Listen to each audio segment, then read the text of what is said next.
নমস্কাৰ Assam competitive exam চেনেলটোলৈ আপোনালোক সকলোকে স্বাগতম জনাইছো মই নীলাক্ষী ডেকাই আশা কৰোঁ আপোনালোকে খুব ভালে কুশলে আছে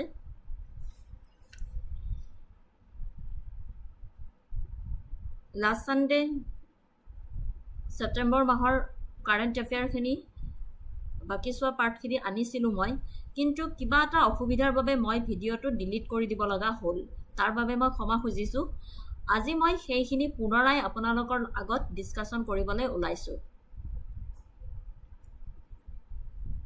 If you have any questions feel free to drop them in the comment section I will be happy to help you Make sure to hit that subscribe button and turn on notifications so you do not miss any future lessons Let's get started We always start the class with a beautiful quote. So today also I am going to start the class with a beautiful quote. Dr. APJ Abdul Kalamor eta khundor uddhatire moi class to aji arambho koribole ulaisu. Failure will never overtake me if my determination to succeed is strong enough. Khub khundor dhuniya quote hoy edu. Failure will never overtake me if my determination to succeed is strong enough. বুজি পাইছে নে কি কৈছে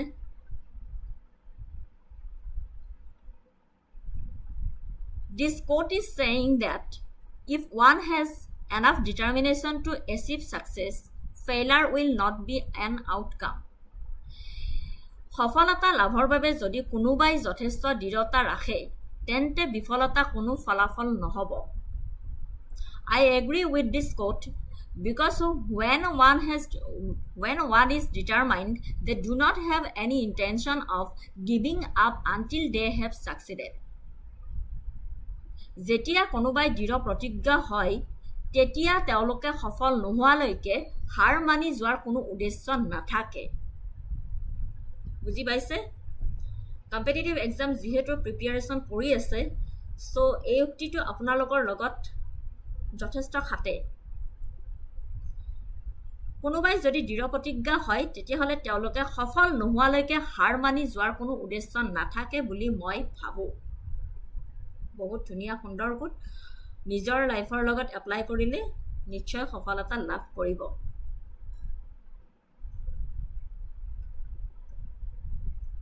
এখিনিতে কৈ থৈ দিছো কিবা অসুবিধা পালে প্লিজ জনাব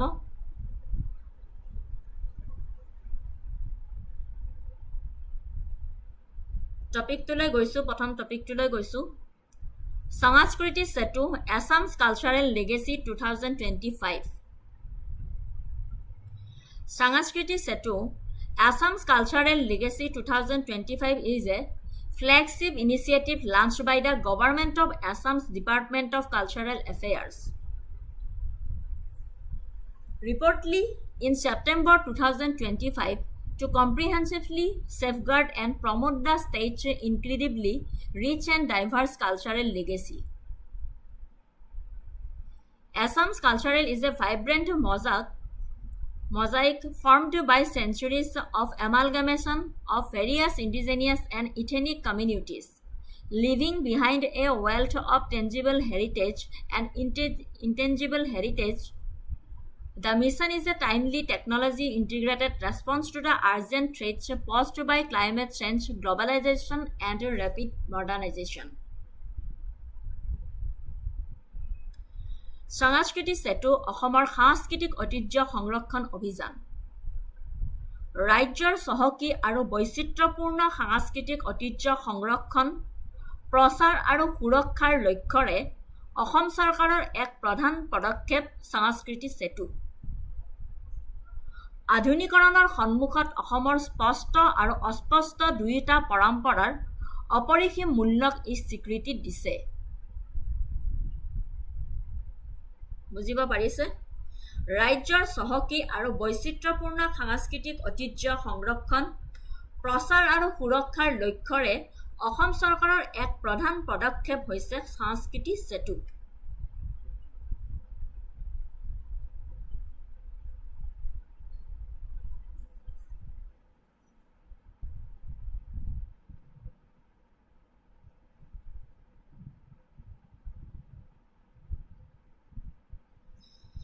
Key points and objectives. Sangskriti Setu is designed to be multifaceted program with a clear action-oriented objectives.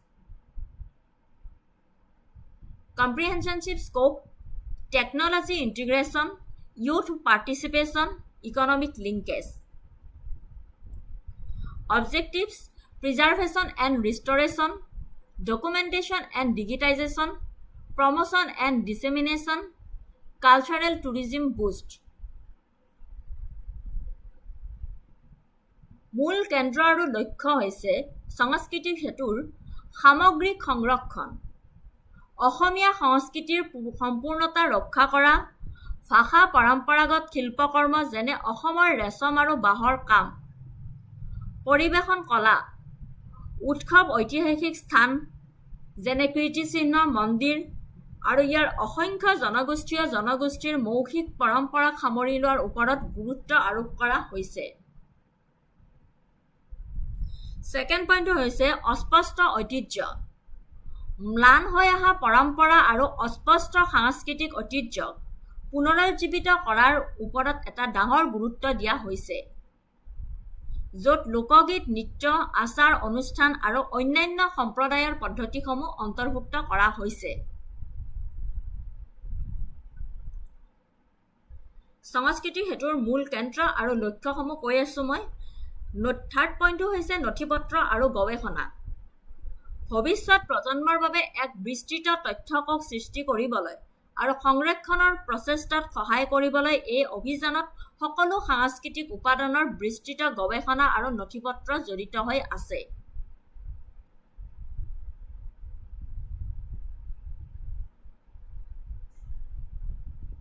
চতুৰ্থ পইণ্টটো হৈছে সম্প্ৰদায় সবলীকৰণ। ই অসমৰ বিভিন্ন জনগোষ্ঠী আৰু জনজাতীয় জনগোষ্ঠীসমূহক তেওঁলোকৰ অন্যান্য পৰম্পৰাৰ ৰক্ষক হিচাপে স্বীকৃতি দি তেওঁলোকক জড়িত আৰু সবলীকৰণৰ চেষ্টা কৰে। পদক্ষেপসমূহৰ ভিতৰত সাংস্কৃতিক বিনিময় আৰু প্ৰশিক্ষণৰ বাবে কৰ্মশালা অন্তৰ্ভুক্ত হ'ব পাৰে, যাতে তেওঁলোকৰ অনুশীলনৰ ধাৰাবাহিকতা নিশ্চিত হয়। তাৰ পিছৰ পইণ্টটো হৈছে ঐক্য প্ৰসাৰ।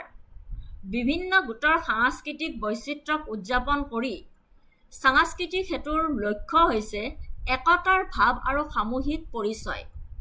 বৰ আছাম, বৃহত্তৰ অসমৰ ধাৰণা। বুজিছে? সাংস্কৃতিক সেতুৰ লক্ষ্য হৈছে একতাৰ ভাৱ আৰু সামূহিক পৰিচয়।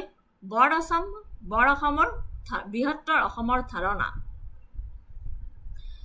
সাংস্কৃতিক প্ৰতিযোগিতা, বিহু নৃত্য, জ্যোতি সংগীত, জনগোষ্ঠীয় নৃত্য আদি শিতানত তৃণমূল পৰ্যায়ৰ সাংস্কৃতিক প্ৰতিভাক চিনাক্ত আৰু উৎসাহিত কৰাৰ বাবে এই বহল লক্ষ্যৰ অধীনত অসম সাংস্কৃতিক মহাসংগ্ৰামৰ দৰে আনুষংগিক পদক্ষেপৰ আয়োজন কৰা হৈছে।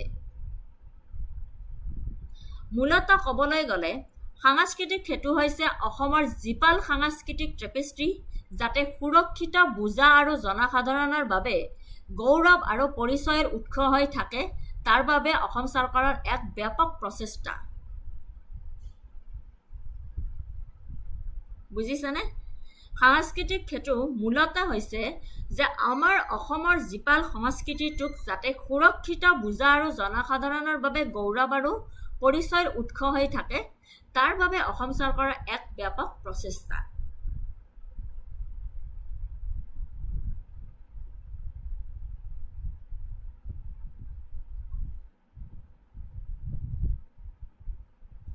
কিবা অসুবিধা পালে প্লিজ জনাব দেই। মই বাৰে বাৰে কৈছোঁ, যদি কিবা লাইনৰ যদি কিবা প্ৰব্লেম পাইছে নহয়, প্লিজ জনাব আপোনালোকে। মোৰ ইয়াতে অলপ মই অসুবিধা পাই আছোঁ তাৰমানে।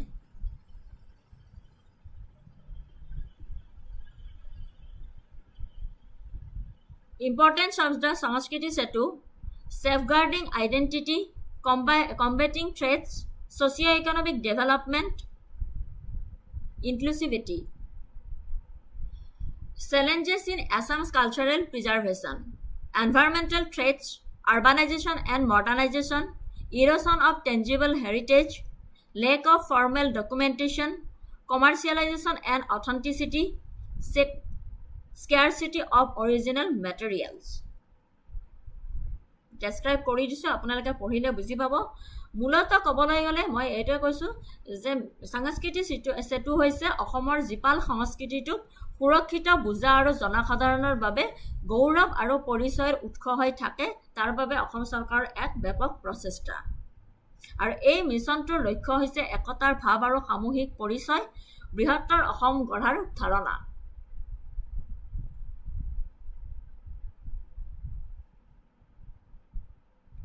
Government initiative beyond the Sanskrit Setu. Cultural mapping of art and ethnicity of Assam. UNESCO recognition. Promotion of tribal cultural scheme. Focus on Thai Ahom heritage. Archaeological survey of India. Conclusion. Sanskrit and the broader Sanskrit Setu vision embody a crucial holistic approach to securing Assam's cultural future. By blending cutting-edge technology with grassroots community engagement and state, the mission aims not just to preserve static monuments, but to ensure that the living, dynamic tradition of Assam's diverse ethnic groups continue to thrive. Ultimately, this effort will enable Assam's unique cultural legacy to serve as a driver of identity, sustainable tourism, and economic growth for future generations, transforming heritage preservation into a catalyst for state development. ঠিক আছে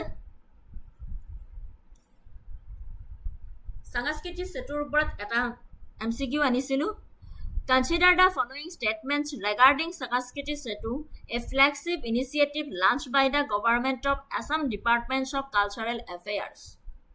Statement 1 at Khudise, the primary objectives of the mission is the preservation and digitization of Assam's tangible and intangible heritage, with a special focus on the Majuli Satras, which are under threat of river erosion. Statement 2 Thudise apunak the mission is purely an archival project that excludes the promotion of festivals and the offering of scholarships of young artists to maintain its academic focus.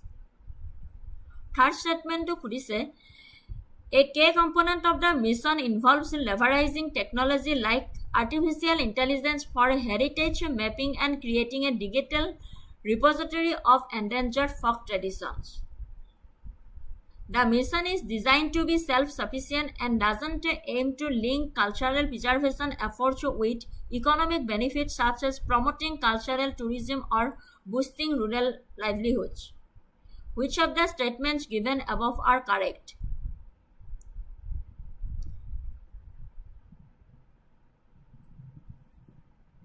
Correct to hoise option B 1 and 3 only. Option B 1 and 3 only. Primary objective is preservation and digitization focusing on the Majuli Satras. Ami olabagote pohilu. So hei karone ito correct. Explanation di disu kihor karone correct hoy. Apunaloke pohi sale buji pabo. Second statement to wrong hoy. Mission is purely archival and excludes promotion and scholarships. Incorrect. Third statement to correct hoy. K component involves leveraging artificial intelligence for heritage mapping and digital repository. ঠিক আছে option B 1 and 3 statement 1 and 3 only correct moving to the next topic statement agor question to statement 4 to incorrect asile mission is self sufficient and doesn't aim to link preservation with economic benefits incorrect asile etu koan asile topic 2 next moving to the next topic transboundary implications of the Ozo hydropower project a focus on Assam transboundary implications of the Ozo hydropower project a focus on Assam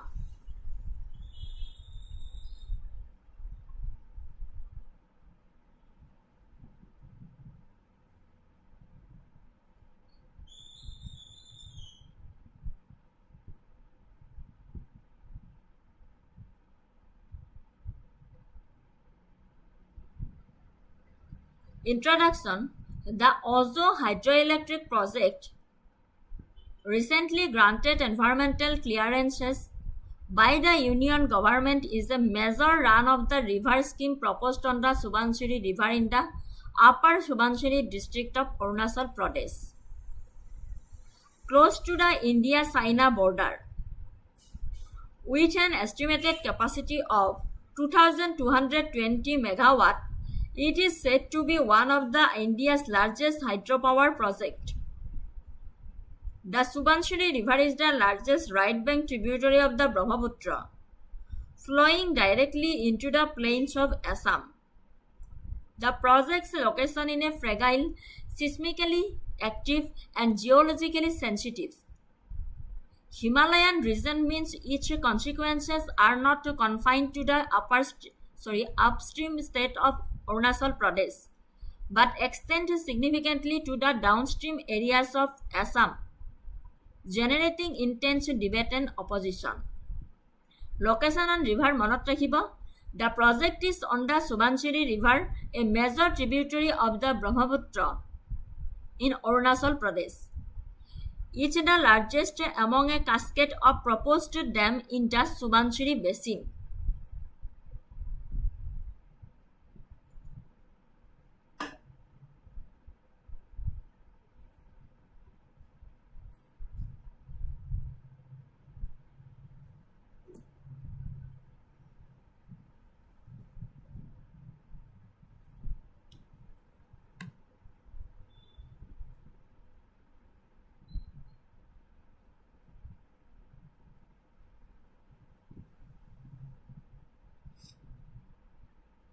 Project type and capacity.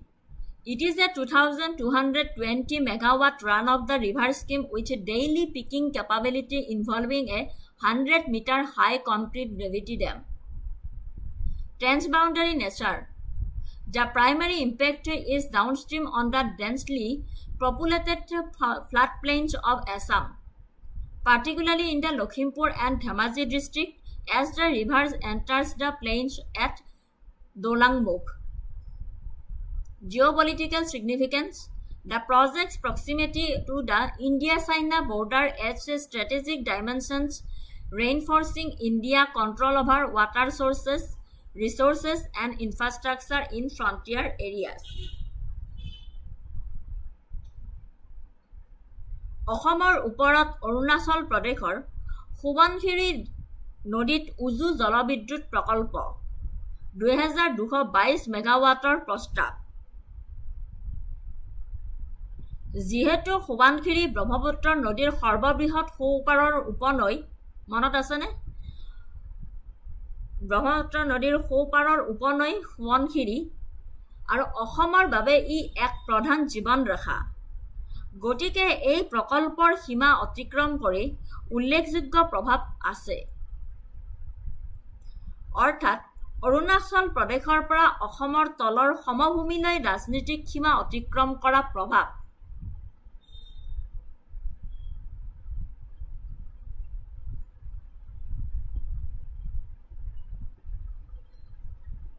এক number point হৈছে জলবিজ্ঞান আৰু বানপানীৰ আকাংক্ষা। পৰিৱৰ্তিত নদীৰ প্ৰৱাহ। এই বান্ধটোৰ পৰিচালনা বিশেষকৈ দৈনিক শিখৰত উপনীত হোৱাৰ ক্ষমতা থকা নদীৰ ৰান অফ ৰিভাৰ আঁচনি। অশীৰ্ষ সময়ত পানী জমা কৰি ৰখা আৰু শীৰ্ষ সময়ত হঠাতে বৃহৎ পৰিমাণৰ পানী এৰি দিয়াটো জড়িত হৈ থাকে। পানীৰ প্ৰৱাহৰ এই কৃত্ৰিম উঠানমাই প্ৰাকৃতিক নদীৰ শাসন ব্যৱস্থাত ব্যাঘাত জন্মাব পাৰে। গতিকে যাৰ ফলত অসমৰ তলৰ অঞ্চলত বিশেষকৈ লখিমপুৰ আৰু ধেমাজিৰ দৰে জিলাত খন্তেকীয়া বানপানী বা অভাৱনীয়ভাৱে উচ্চ পানীৰ ঢৌৰ সৃষ্টি কৰিব পাৰে নহয়, কাৰণ অকণমান যদি বানপানী হয় তেতিয়াহ'লে লখিমপুৰ আৰু ধেমাজিখন আমাৰ ডুবিয়ে যায়। আপোনালোকে নিশ্চয় গমেই পায়।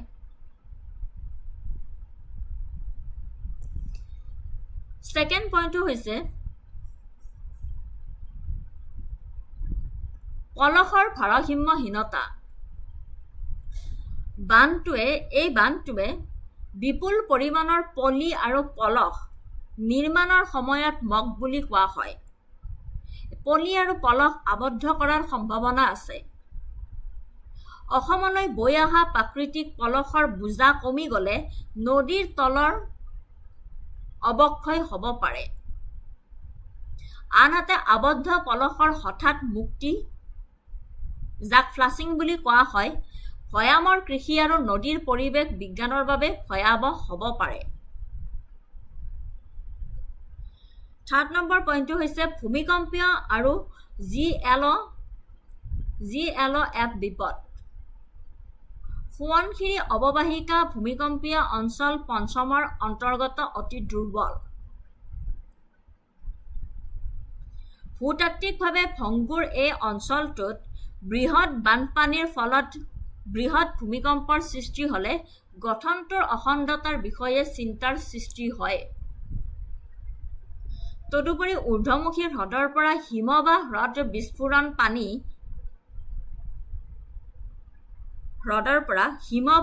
বিস্ফোৰণ বানপানীৰ আশংকা আছে, যিবোৰ বান্ধৰ গঠনৰ সৈতে মিলি অসমৰ ঘন জনবসতিপূৰ্ণ অঞ্চলসমূহৰ বাবে এক বৃহৎ দুৰ্যোগৰ আশংকা সৃষ্টি কৰিব পাৰে।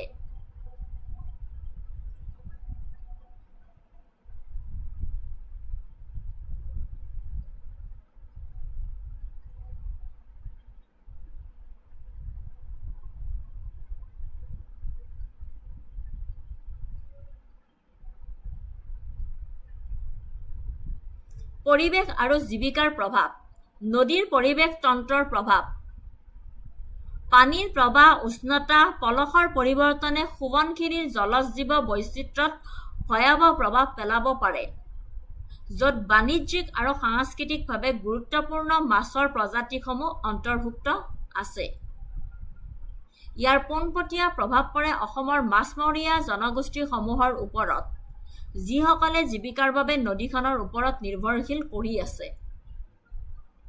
নৈপৰীয়া কৃষি। ব্ৰহ্মপুত্ৰ আৰু ইয়াৰ উপনৈসমূহৰ ওপৰত বহু পৰিমাণে নিৰ্ভৰশীল অঞ্চল অসমৰ বানপানীৰ সমতলত পৰিৱৰ্তিত প্ৰৱাহৰ ব্যৱস্থা আৰু বানপানীৰ ধৰণে ঋতুভিত্তিক কৃষি পদ্ধতিত নেতিবাচক প্ৰভাৱ পেলাব পাৰে।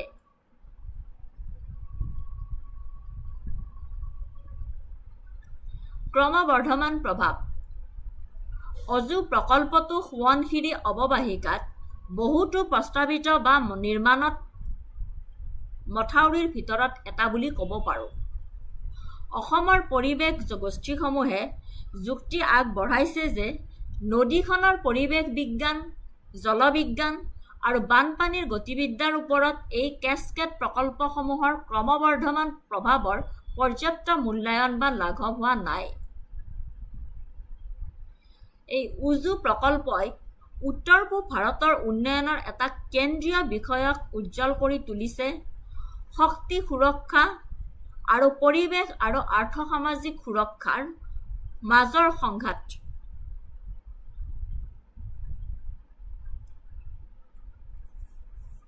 অসমৰ বাবে মূল সীমা অতিক্ৰমণীয় প্ৰভাৱ হ'ল কৃত্ৰিম বানপানীৰ প্ৰতি বৰ্ধিত দুৰ্বলতা আৰু নদীৰ প্ৰাকৃতিক পৰিৱেশতন্ত্ৰ আৰু প্ৰৱাহিত ব্যাঘাত জন্মা, যিয়ে আঞ্চলিক অৰ্থনীতি আৰু সাংস্কৃতিক সমৰ্থন কৰে।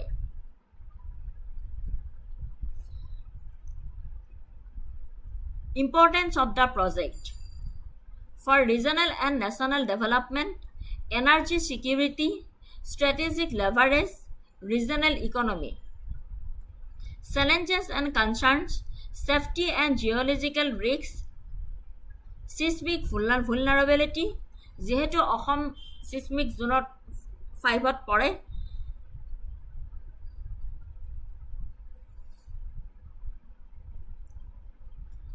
glacial lake of outburst floods, outdated studies, ecological and environmental impact on Assam, river ecology, biodiversity, picking over operations, socio-economic and livelihoods impact,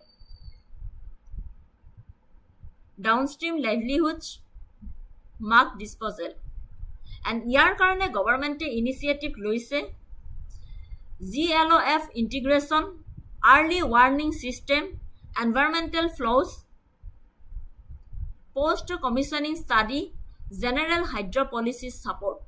এইকেইটা গভৰ্ণমেণ্টে ইনিচিয়েটিভ লৈছে। Conclusion: The Ozu hydroelectric project is a complex case study of interstate transboundary conflict and the challenge of balancing national development goals with regional environmental and socio-economic security in a sensitive Himalayan ecosystem. While the project offers significant benefits for energy security and strategic infrastructure development, the persistent concerns from Assam regarding seismic risks, GLOF vulnerability, ecological disruptions, and downstream flooding or erosion remain critical. The successful and sustainable operation of the Ozu hydroelectric power and the larger cascade of dams on the Subansiri will depend entirely on the rigorous implementation of mandated disaster mitigation protocols, updated cumulative impact studies, and transparent continuous consultation with the downstream state of Assam to ensure that energy development does not come at the cost of the safety and livelihoods of its people.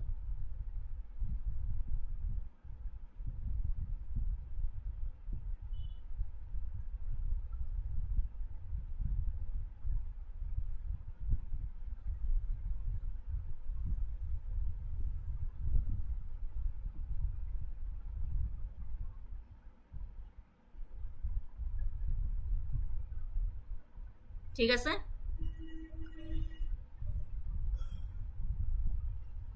অসমৰ ওপৰত অৰুণাচল প্ৰদেশৰ সুবানচিৰি নদীত উজু জলবিদ্যুৎ প্ৰকল্পটো important হয় কাৰণ কি সুবানচিৰি ব্ৰহ্মপুত্ৰ নদীৰ যেহেতু এক জীৱন ৰেখা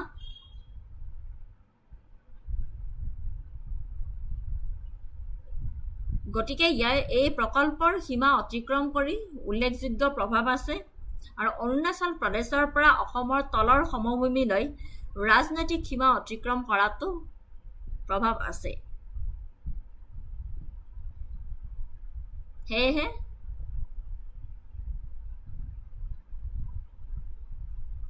চৰকাৰে উজু জলবিদ্যুৎ প্ৰকল্পটো প্ৰস্তাৱ আগবঢ়াইছে সুবানচিৰি অৰুণাচল প্ৰদেশৰ সুবানচিৰি নদীত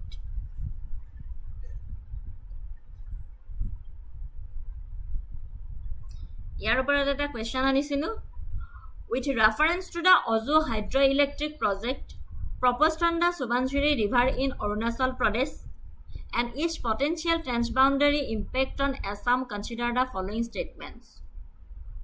The project is a major run-of-the-river scheme designed to generate a capacity of 2,200 megawatt.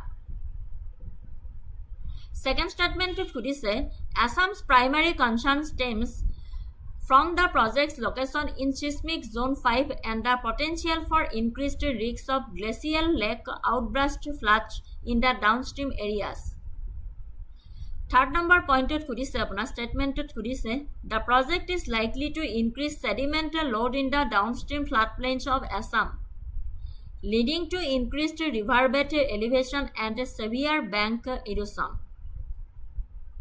Statement forward to mitigate downstream risks, the Union Environment Ministry's clearance mandates the establishment of a real-time early warning system for flash floods and GLOFs. Which of the statements given above are correct?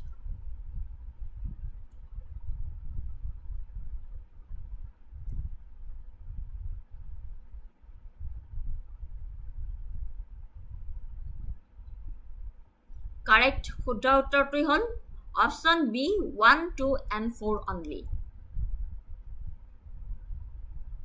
Statement 1 to কিহৰ কাৰণে correct হয়?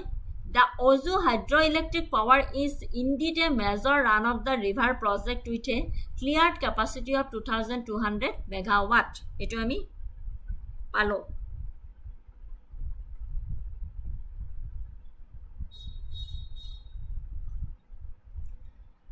Second statement to correct হয়, the entire Subansiri basin lies in the highly vulnerable seismic zone 5.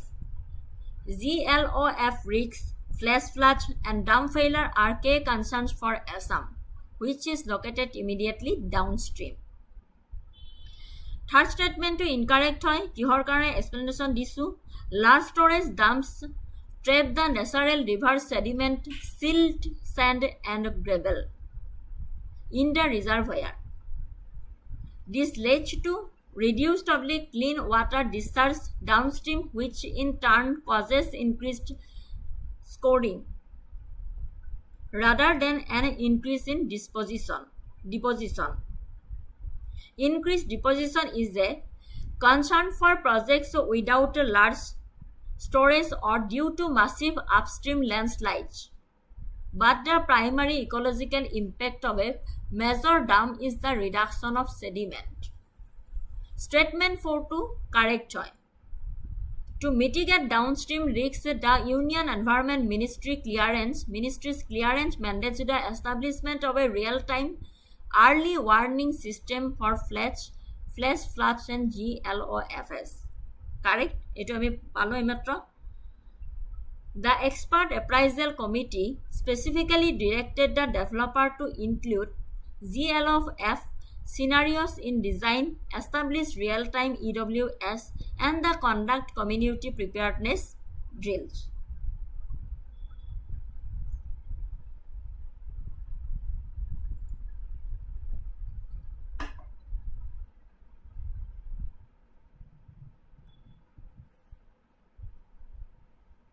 Moving to the next topic.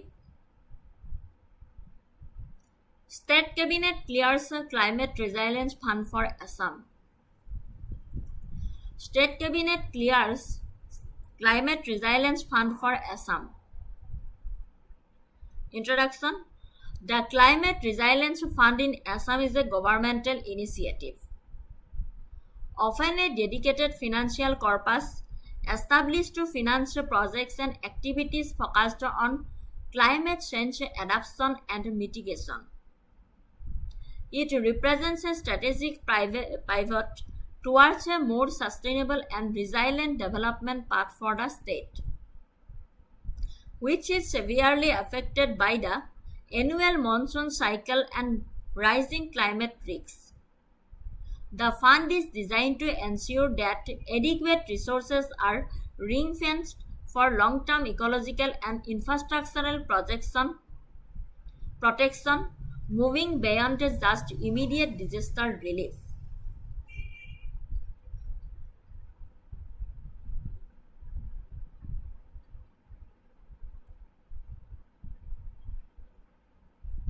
ৰাজ্যত জলবায়ু পৰিৱৰ্তনৰ ভয়াৱহ আৰু পুনৰাবৃত্তিমূলক প্ৰভাৱ বিশেষকৈ বানপানী আৰু নদীৰ পাৰৰ খহনীয়াৰ বিৰুদ্ধে যুঁজ দিয়াৰ লক্ষ্যৰে ৰাজ্যিক কেবিনেটে অসমৰ বাবে জলবায়ু স্থিতিস্থাপকতা পুঁজিৰ অনুমোদন এক উল্লেখযোগ্য নীতিগত সিদ্ধান্ত। বুজিছে? ৰাজ্যত জলবায়ু পৰিৱৰ্তনৰ ভয়াৱহ আৰু পুনৰাবৃত্তিমূলক প্ৰভাৱ বিশেষকৈ বানপানী আৰু নদীৰ পাৰৰ খহনীয়াৰ বিৰুদ্ধে যুঁজ দিয়াৰ লক্ষ্যৰে ৰাজ্যিক কেবিনেটে অসমৰ বাবে জলবায়ু স্থিতিস্থাপকতা পুঁজিৰ অনুমোদন এক উল্লেখযোগ্য নীতিগত সিদ্ধান্ত।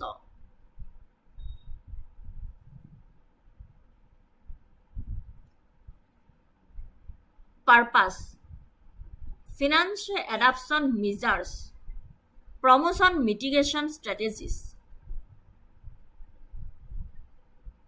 enhance disaster preparedness, incentivities, green investment. উদ্দেশ্য হৈছে অসমৰ ৰাজ্যক জলবায়ু পৰিৱৰ্তনৰ প্ৰভাৱৰ প্ৰতি স্থিতিস্থাপক কৰি তুলিবলৈ অভিযোজন আৰু প্ৰশমন কৌশলৰ বাবে এক নিবেদিত দীৰ্ঘম্যাদী পুঁজি স্থাপন কৰা।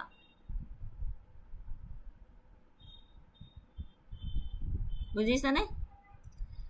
উদ্দেশ্যটো হৈছে অসমৰ ৰাজ্যক জলবায়ু পৰিৱৰ্তনৰ প্ৰভাৱৰ প্ৰতি স্থিতিস্থাপক কৰি তুলিবলৈ অভিযোজন আৰু প্ৰশমন কৌশলৰ বাবে এক নিবেদিত দীৰ্ঘম্যাদী পুঁজি স্থাপন কৰা।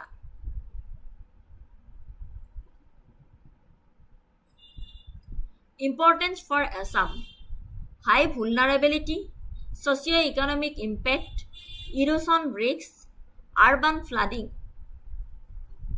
Challenges: financial mobilization, implementation capacity, integrating climate science, corruption and leakage.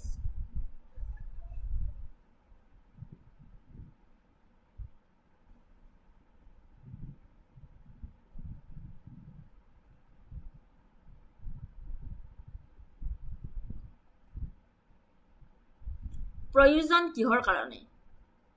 জলবায়ু পৰিচিত দুৰ্যোগৰ প্ৰতি অসম অত্যন্ত দুৰ্বল হয় বুলি আমি সকলোৱে জানো। বছৰি বানপানী, নদীৰ পাৰৰ ব্যাপক খহনীয়া আৰু ক্ৰমান্বয়ে অস্বাভাৱিক বৰষুণৰ ধৰণে জীৱন জীৱিকা আন্তঃগাঁথনিৰ ব্যাপক ক্ষতিসাধন কৰে, হয়নে?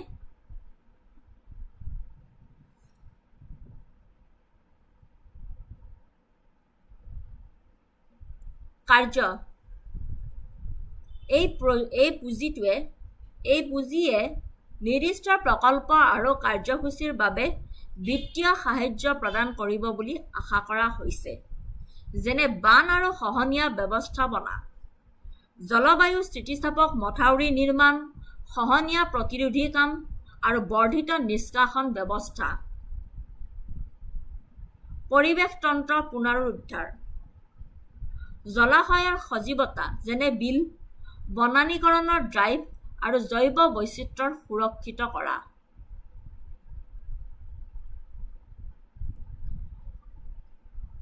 জলবায়ু স্মাৰ্ট কৃষি: বান সহনশীল শস্যক প্ৰসাৰিত কৰা, জলসিঞ্চনৰ উন্নতি কৰা আৰু গ্ৰাম্য জীৱিকাৰ বৈচিত্ৰ্যতা বৃদ্ধি কৰা।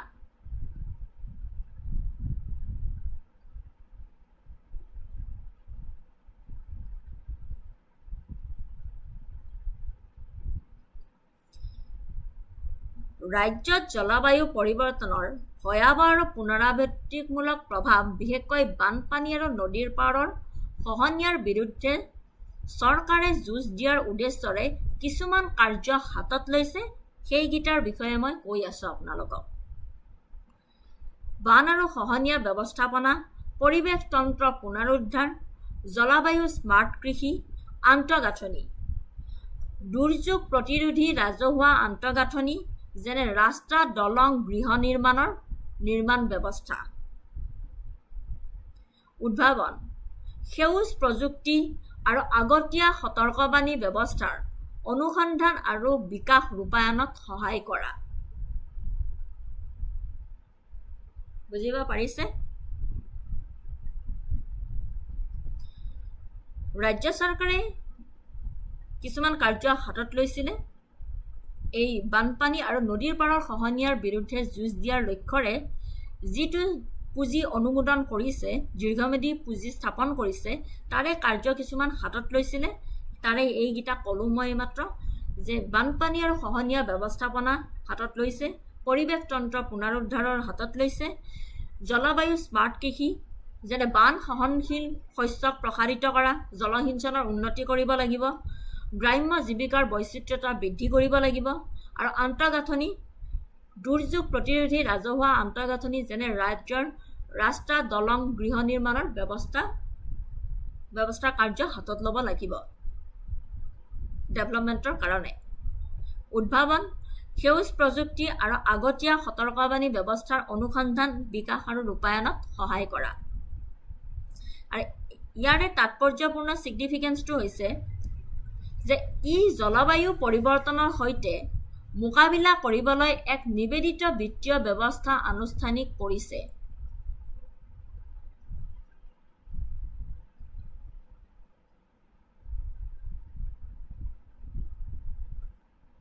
জলবায়ু পৰিৱৰ্তনৰ ওপৰত ৰাজ্যখনৰ ৰাজ্যিক কাৰ্য পৰিকল্পনা SAPCC আৰু জলবায়ু স্থিতিস্থাপকতা লাভৰ বহল লক্ষ্য ৰূপায়ণৰ দিশত ই এক গুৰুত্বপূৰ্ণ পদক্ষেপ লৈছে।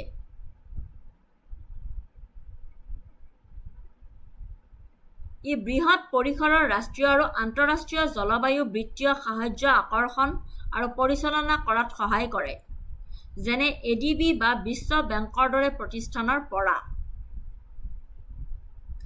মুঠতে পৰিৱৰ্তিত জলবায়ুৰ ক্ৰমবৰ্ধমান ভাবুকিৰ পৰা অসমৰ দুৰ্বল জনসংখ্যা আৰু অৰ্থনীতি ৰক্ষাৰ কৌশলৰ আৰ্থিক মেৰুদণ্ড হৈছে এই পুঁজি। বুজি পালে? মুঠতে ক'বলৈ গ'লে এই পৰিৱৰ্তিত জলবায়ুৰ ক্ৰমবৰ্ধমান ভাবুকিৰ পৰা অসমৰ দুৰ্বল জনসংখ্যা আৰু অৰ্থনীতি ৰক্ষাৰ কৌশলৰ আৰ্থিক মেৰুদণ্ড হৈছে এই পুঁজি, দীৰ্ঘমেধী পুঁজিটো। Government initiatives related and supporting. এইমাত্ৰ ক'লো Assam State Action Plan on Climate Change, Assam Climate Change Management Society, Green Budget, International Collaboration, Chief Minister's Climate Resilient Village Fellowship Program. Conclusion. The Cabinet's clearances of the Climate Resilience Fund is a landmark step that officially recognizes climate change as a critical development priority for Assam. By creating a dedicated financial mechanism, the government is moving towards a structured, long-term approach to climate adaptation and mitigation. Its success will ultimately depend on robust governance, effective coordination, and the capacity to implement projects that genuinely enhance the resilience of Assam's communities and infrastructure against the growing threat of climate change. It signals a move from reactive disaster management to proactive sustainable climate resilient development.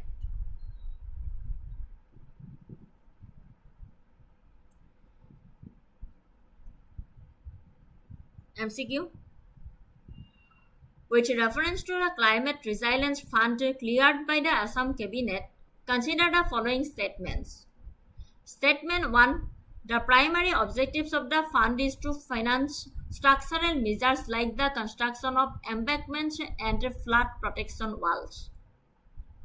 Statement 2 said the fund is intended to mobilize the long-term capital for green infrastructure and renewable energy projects in the state. Third statement said the management of the fund is facilitated by Assam Climate Change Management Society. Statement 4 say Assam's high vulnerability to climate risks is a major reason for the fund's establishment, but urban flooding in Guwahati is specifically excluded from its scope. Which of the statements given above are correct?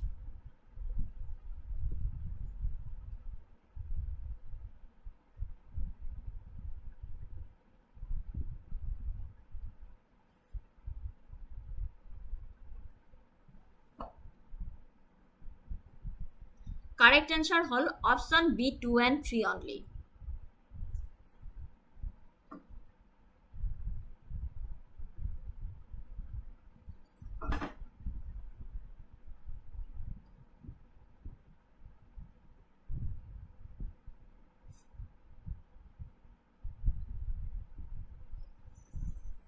Option B, 2 and 3 only. Correct answer. Statement 1 is incorrect. While the fund does the financial structural measures, calling it the primary objective is misleading. The fund adopts a holistic approach, financing both structural and non-structural measures, and focusing heavily on green growth, adoption, and mitigation. Statement 2 is correct. The fund aims to mobilize capital for green infrastructure and renewable energy, such as solar pumped storage and other sustainable development initiatives. Statement 3 is correct. The implementation of the State Action Plan on Climate Change and related financial mechanisms are generally coordinated by the dedicated special purpose vehicle, the Assam Climate Change Management Society. Statement 4 is incorrect. Urban flooding, particularly in vulnerable cities like Guwahati, is a key concern under the state's climate resilience efforts and is explicitly included in the scope of related resilience project. Example through ADB funding for stormwater management. ঠিক আছে? Correct option B, 2 and statement 2 and 3 only correct. Moving to the next topic, Assam Youth Skill Empowerment Initiative 2025.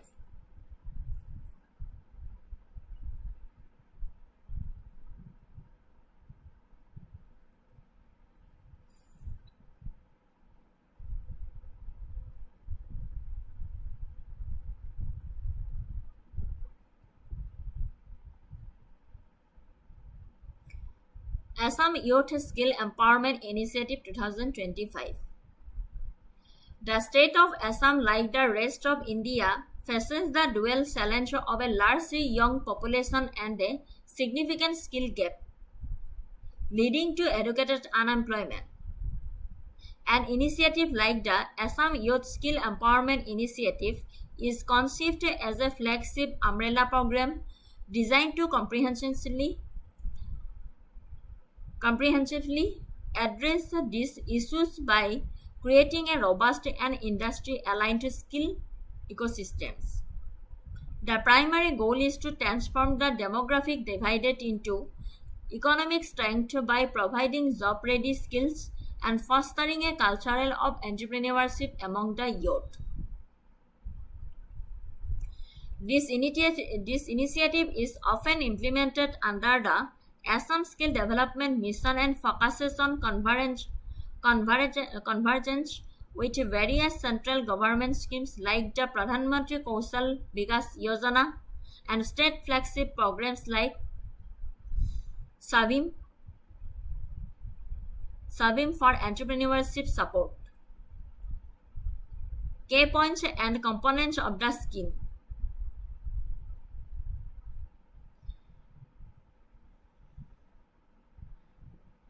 Skill development key components: placement linked to training, short-term modular course in high-demand sectors, upskilling and reskilling, programs for existing workers to adopt new technologies, focus on Industry 4.0, introduction of new age courses like data analytics, cloud computing, and robotics.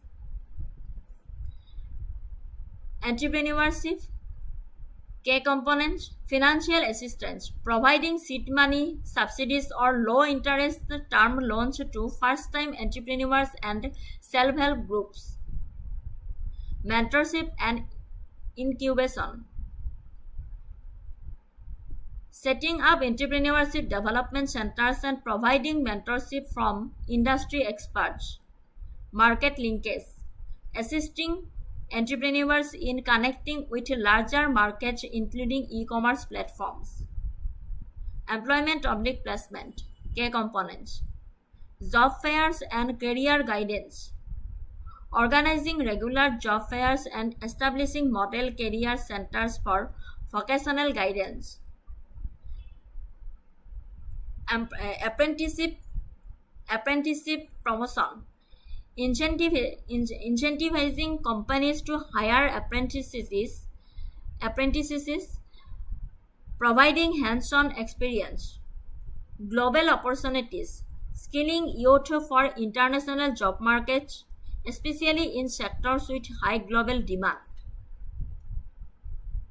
Importance of the scheme: bridging the skill gap, economic growth, reducing unemployment, financial inclusion and empowerment, developing local talent. Challenges: mobilization and awareness, quality of training, industry connect, infrastructure. Assam যুৱ দক্ষতা সবলীকৰণৰ পদক্ষেপ 2025 অসম যুৱ দক্ষতা সবলীকৰণ পদক্ষেপ 2025 অসম চৰকাৰে নিজৰ যুৱক যুৱতীসকলৰ নিয়োগ যোগ্যতা আৰু উদ্যোগীকৰণৰ সামৰ্থ্য বৃদ্ধিৰ বাবে এক ডাঙৰ পদক্ষেপ হাতত লৈছে মূলতঃ বৃহৎ পৰিসৰৰ দক্ষতা বিকাশৰ জৰিয়তে বুজিছে অসম যুৱ দক্ষতা সবলীকৰণ পদক্ষেপ 2025 অসম চৰকাৰে নিজৰ যুৱক যুৱতীসকলৰ নিয়োগ যোগ্যতা আৰু উদ্যোগীকৰণৰ সামৰ্থ্য বৃদ্ধিৰ বাবে এক ডাঙৰ পদক্ষেপ হাতত লৈছে মূলতঃ বৃহৎ পৰিসৰৰ দক্ষতাৰ বিকাশৰ জৰিয়তে মূল ধাৰণাটো হৈছে এই পদক্ষেপ হৈছে এক উল্লেখযোগ্য দক্ষতা বিকাশ প্ৰকল্প প্ৰায়ে অসম দক্ষতা বিকাশ অভিযানৰ অধীনত ৰূপায়ণ কৰা হৈছে যাৰ লক্ষ্য হৈছে যুৱক যুৱতীসকলক চাকৰিৰ বাবে প্ৰস্তুত আৰু উদ্যোগ প্ৰাসংগিক দক্ষতাৰে সজ্জিত কৰি তোলা মূল ধাৰণাটো হৈছে এই পদক্ষেপটোৰ মূল ধাৰণাটো হৈছে এক উল্লেখযোগ্য দক্ষতা বিকাশ প্ৰকল্প প্ৰায়ে অসম দক্ষতা বিকাশ অভিযানৰ অধীনত ৰূপায়িত কৰা হয় যাৰ লক্ষ্য হৈছে যুৱক যুৱতীসকলক চাকৰিৰ বাবে প্ৰস্তুত আৰু উদ্যোগ প্ৰাসংগিক দক্ষতাৰে সজ্জিত কৰি তোলা মূল বৈশিষ্ট্যসমূহ 2025 চনৰ বাবে সম্পৰ্কীয় পৰিকল্পনা আৰু ঘোষণাৰ ওপৰত ভিত্তি কৰি মূল বৈশিষ্ট্যসমূহ হৈছে ডাঙৰ বিনিয়োগ আৰু আন্তঃগাঁথনি ৰাজ্যিক কেবিনেটে কৌশলগত অংশীদাৰসকলৰ যেনে টাটাৰ মালিকাধীন নেলকো লিমিটেডৰ দৰে সহযোগত যথেষ্ট পৰিমাণৰ পুঁজি যেনে 2025 চনৰ বাবে ঘোষণা কৰা 600 কোটি টকাৰ প্ৰকল্প অনুমোদন জনাইছে যাতে এক বিশাল দক্ষতা প্ৰশিক্ষণ আন্তঃগাঁথনি সৃষ্টি কৰিব পৰা যায় হাব এণ্ড স্পক মডেল এই পৰিকল্পনাত সমগ্ৰ ৰাজ্যতে অসংখ্য প্ৰশিক্ষণ কেন্দ্ৰ স্থাপন কৰা হৈছে যাক প্ৰায়ে হাব চেণ্টাৰ আৰু স্পক চেণ্টাৰ বুলি কোৱা হয় এই নেটৱৰ্কৰ লক্ষ্য হৈছে দুৰ্গম অঞ্চলতো দক্ষতা প্ৰশিক্ষণ সুলভ কৰি তোলা বুজিব পাৰিছেনে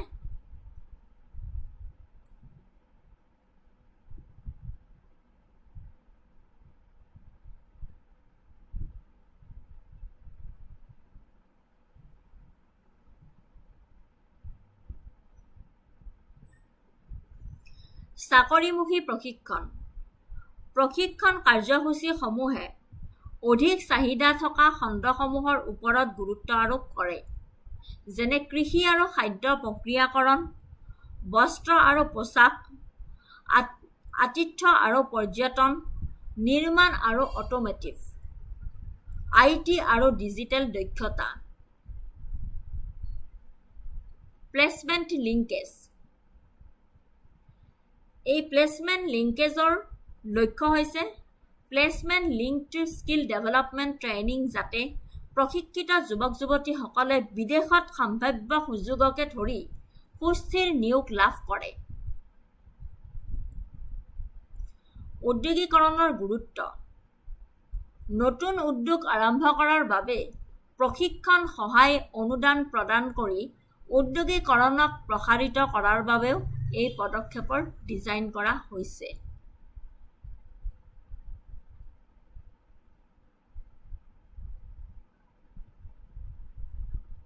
এইখিনিয়ে আছিল মূল কথা অসম যুৱ দক্ষতা সবলীকৰণ পদক্ষেপ 2025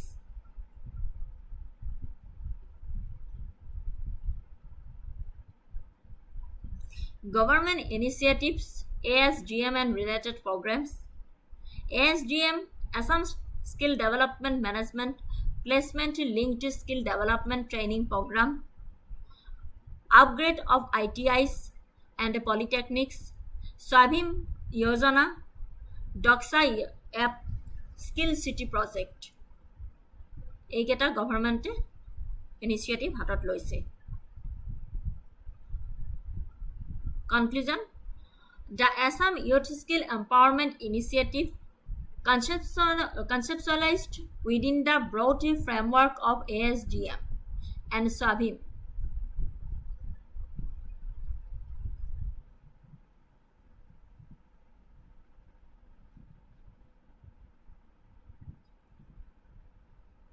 represents a crucial and integrated strategy to empower the state's young population by combining industry-relevant skilling with robust entrepreneurship funding and employment facilitation.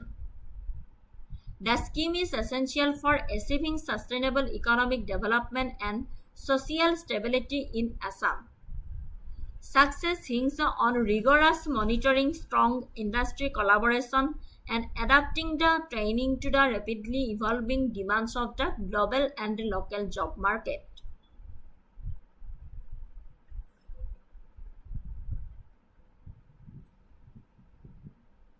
MCQ আনিছিলো ইয়াৰ ওপৰত। Which of the following statements regarding the Youth Skill and Entrepreneurship Initiative of the Government of Assam are correct? Statement 1. The Assam Skill Development Mission is the nodal agency established to act as the apex body for the convergence and execution of all skill development schemes, including central programs like Pradhan Mantri Kaushal Vikas Yojana. The flagship Swami Vivekananda Assam Youth Empowerment Yojana provides financial assistance in the form of seed money to individuals and groups to set up or expand new entrepreneurial ventures. Statement 3 kudise, to address rising unemployment, the state government has recently adopted a policy to exclusively offer technical trades, completely dissociating vocational and skill courses from the curriculum of the arts, science, and commerce streams in higher education. Option given কোনটো শুদ্ধ হয় correct ক'ব লাগে।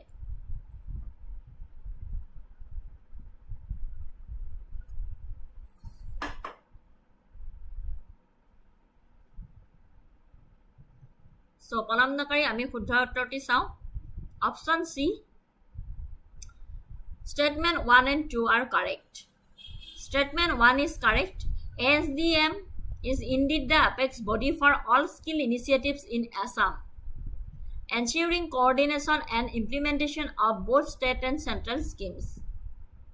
Statement 2 is correct.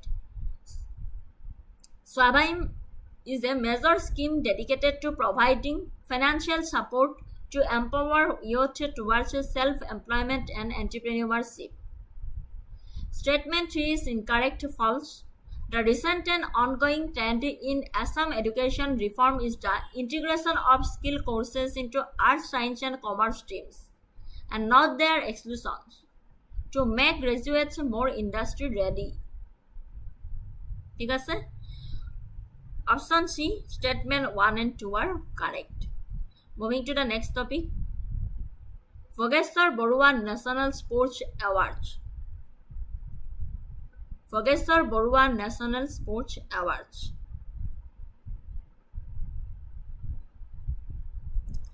Introduction.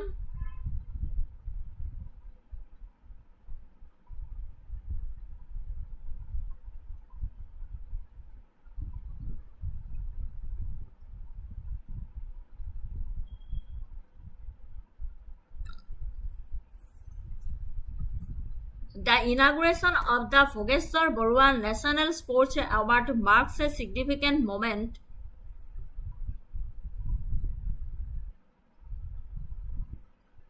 for the recognition of sporting talent in India.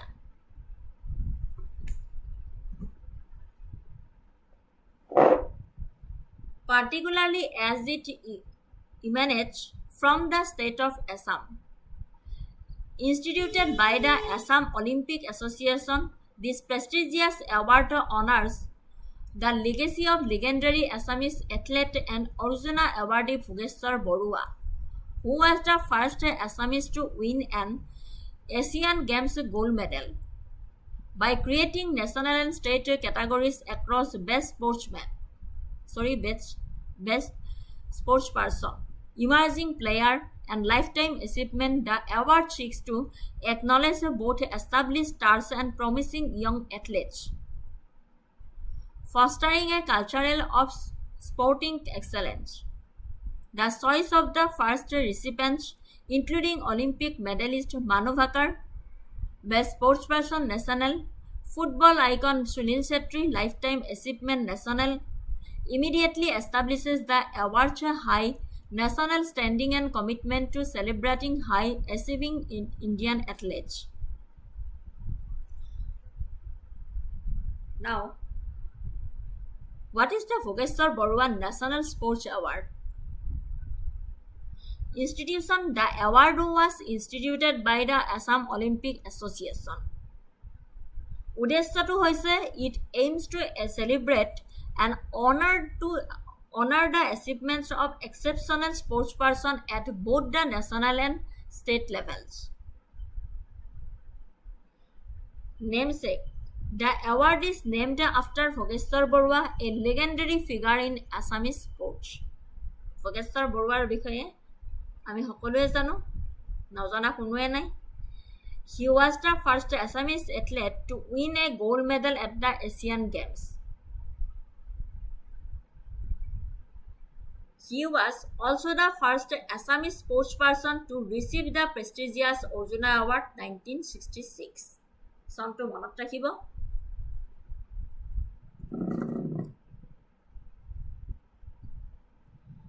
Categories of the awards. Level national, best award category and focus. Best sportsperson national recognizes the most outstanding performance by an athlete in the preceding year. Lifetime achievement national honors a long-standing and remarkable contribution to Indian sports. Emerging player national celebrates a promising young talent with significant recent accomplishment. Assam. Best sportsperson Assam recognizes the most outstanding performance by an athlete from Assam in the preceding year. Lifetime achievement Assam honors a long-standing and remarkable contribution to sports in Assam. Emerging player Assam celebrates a promising young talent from Assam with a recent accomplishment. In addition to the main 6 categories, special recognition awards are also conferred upon veteran contributors to the state sporting fraternity. এইখিনি এটা important হয়. The inaugural awards 2025 who won what? Best sportsperson national Manu Bhaker, Olympic medalist shooting. Lifetime achievement national Sunil Shetty, discipline Indian football captain. Emerging player national Bedabrad Farali, weightlifting. Best sportsperson Assam Lavlina Borgohai, Olympic bronze medalist boxing. Lifetime achievement Assam Dipankar Bhattacharya, former Olympian badminton. Emerging player Assam Priyanus Bhattacharya, table tennis / swimming.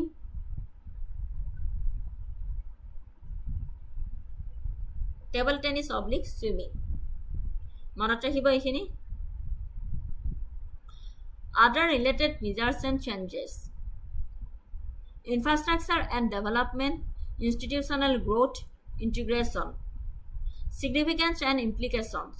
Honoring a pioneer, national and regional recognition, inspiration for youth. Bhogeshwar Barua ৰাষ্ট্ৰীয় ক্ৰীড়া বঁটাত Assam Olympic সন্থাৰ উদ্যোগত বাৰ্ষিক ক্ৰীড়া সন্মানৰ এটা গোট. এছিয়ান গেমছত সোণৰ পদক লাভ কৰা প্ৰথম অসমীয়া আৰু অৰ্জুন বঁটা লাভ কৰা প্ৰথমজন অসমীয়া কিংবদন্তি খেলুৱৈ ভোগেশ্বৰ বৰুৱাৰ নামেৰে এই বঁটাটো প্ৰদান কৰা হৈছে। তেওঁৰ উত্তৰাধিকাৰ আৰু ক্ৰীড়াৰ মনোভাৱক উদযাপন কৰাৰ লক্ষ্যৰে এই বঁটা প্ৰদান কৰা হৈছে। বুজিছে? এই বঁটাটো দুটা স্তৰত প্ৰদান কৰা হয়, ৰাষ্ট্ৰীয় পৰ্যায়ৰ আৰু অসম স্তৰত। ক্ৰীড়াত উৎকৃষ্টতা আৰু অৱদানক স্বীকৃতি দিবলৈ বছৰি 6টা শিতানত ৰাষ্ট্ৰীয় আৰু অসম পৰ্যায়ৰ বাবে 3টাকৈ বঁটা প্ৰদান কৰা হয়। শ্ৰেষ্ঠ ক্ৰীড়াবিদ, উদীয়মান খেলুৱৈ আৰু জীৱনজোৰা কৃতিত্বৰ কাৰণে এই বঁটাটো দিয়া হয়। আৰু এই বঁটাটোৰ উদ্দেশ্য অসম তথা সমগ্ৰ ভাৰতবৰ্ষৰ উচ্চাকাংক্ষী খেলুৱৈসকলক অনুপ্ৰাণিত আৰু প্ৰেৰণা যোগোৱাৰ লগতে অসাধাৰণ ক্ৰীড়াবিদ, উদীয়মান প্ৰতিভা আৰু ক্ৰীড়া ক্ষেত্ৰলৈ আজীৱন অৱদান আগবঢ়োৱা কৃতিত্বক স্বীকৃতি দিয়াটোৱে হৈছে এই বঁটাটোৰ মূল উদ্দেশ্য।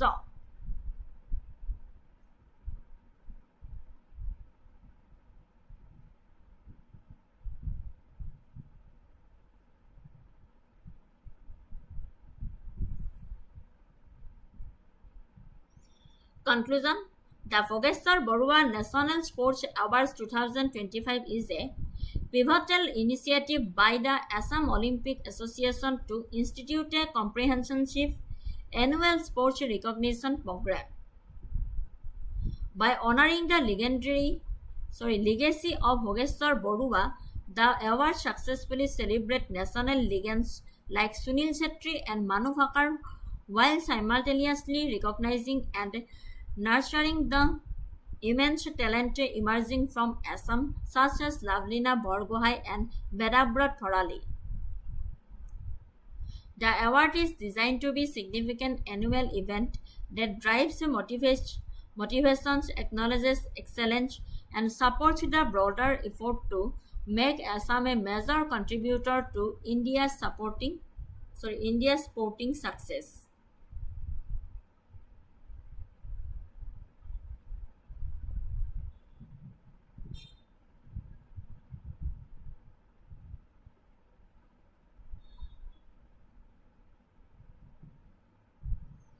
Consider the following statements regarding the athlete Bhogeshwar Barua and the Bhogeshwar Barua National Sports Award.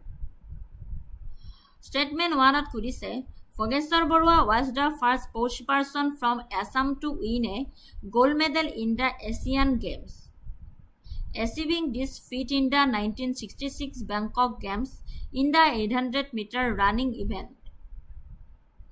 He was the first Assamese recipient of the Arjuna Award, which he received in 1970. The Bhogeshwar Barua National Sports Award has been instituted by the Assam Olympic Association and is conferred annually in a total of 6 categories, covering both national and state levels. Statement 4 Kudise, his birthday September 3 is celebrated annually in Assam as Obirisi Sports Day. Which of the statements given above are correct?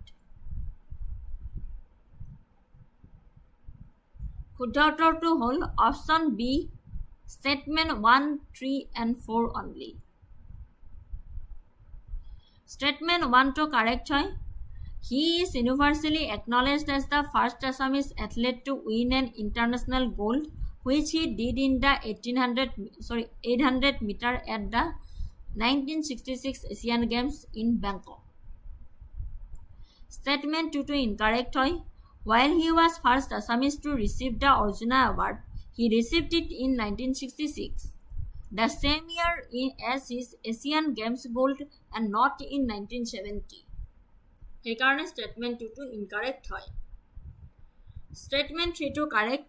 The award was launched by the Assam Olympic Association and is given annually in 6 categories: Best Sportsperson, Emerging Player, and a Lifetime Achievement at both the national and state levels. Statement 4 to correct হয়.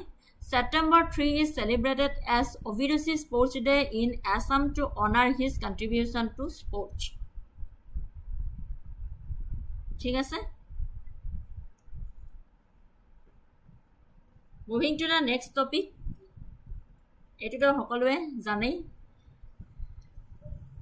PM Modi's visit to Assam for Bhupen Hazarika birth centenary celebrations.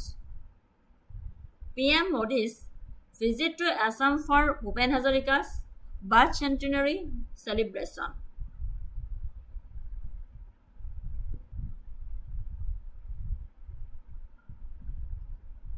Introduction: commemorating a cultural icon.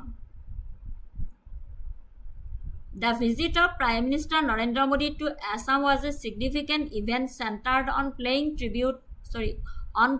tribute to the legendary cultural icon, Bharat Ratna Dr. Bhupen Hazarika. On the occasion of the beginning of his 100th birth anniversary year, Dr. Hazarika, often referred to as the Bird of Brahmaputra or Sudakanta, was an acclaimed Indian singer, composer, lyricist, and filmmaker whose work transcended regional boundaries with its universal themes of humanity, social justice, and unity. The Assam state government launched a year-long celebration starting on his birth date, September 8, with Prime Minister's public participation being a major highlight on September 13 in Guwahati. Dr. Bhupen Hazarika, the Bird of Brahmaputra, was a legendary Indian playback singer, composer, lyricist, musician, poet, filmmaker, and social activist from Assam. He is lovingly called the Sudakanta and the Bird of Brahmaputra.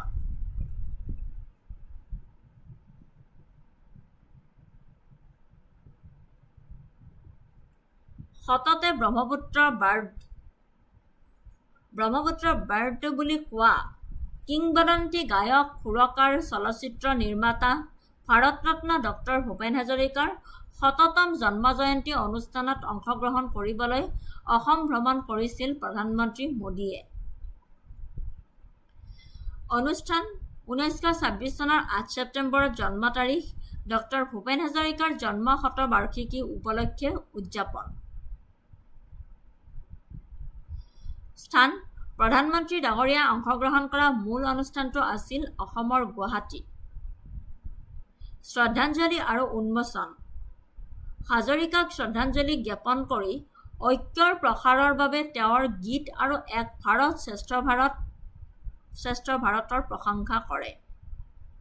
তেওঁ লগতে হাজৰিকাৰ সন্মানত উন্মোচন কৰিলে 100 টকাৰ বিশেষ স্মৃতি মুদ্ৰা আৰু ডক্টৰ ভূপেন হাজৰিকাৰ জীৱনী প্ৰকাশ, যিখন বিভিন্ন ভাৰতীয় ভাষালৈ অনুবাদ হৈ আছে।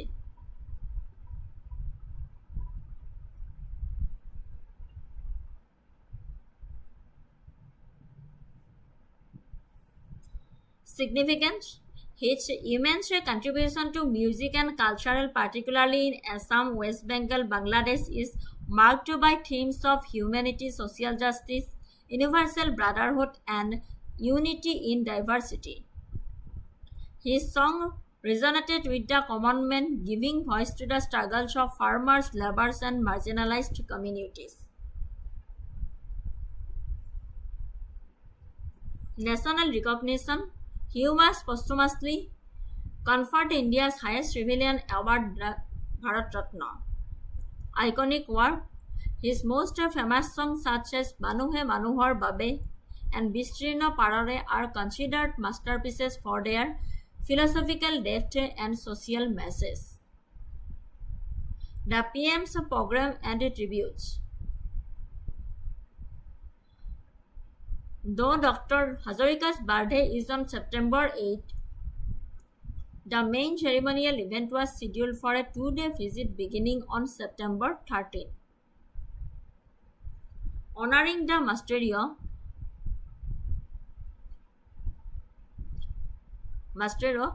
Guwahati ceremony. The primary event took place in Guwahati, where PM Modi addressed a large gathering to formally launch the centenary celebrations.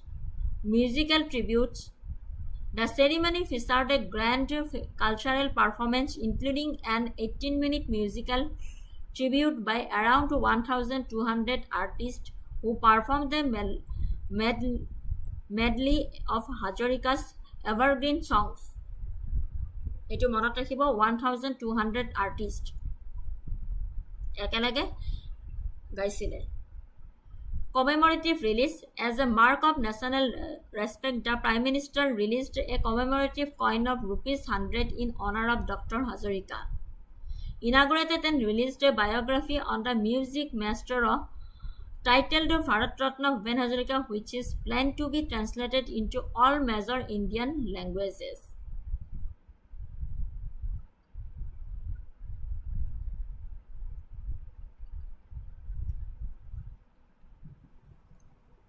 PM address and cultural focus. PM Modi highlighted Hazarika's legacy as embodying the spirit of Ek Bharat Shrestha Bharat, stating that his song continued to unite the nation. He emphasized that Hazarika's music was a form of social consciousness that gave a voice to the pain and aspirations of ordinary people, from boatmen to tea garden workers. The Prime Minister also stressed the government's focus on cultural connectivity alongside infrastructure development in the Northeast, urging the people of Assam to be vocal for local, and to promote their products like the Assamese gamusa globally.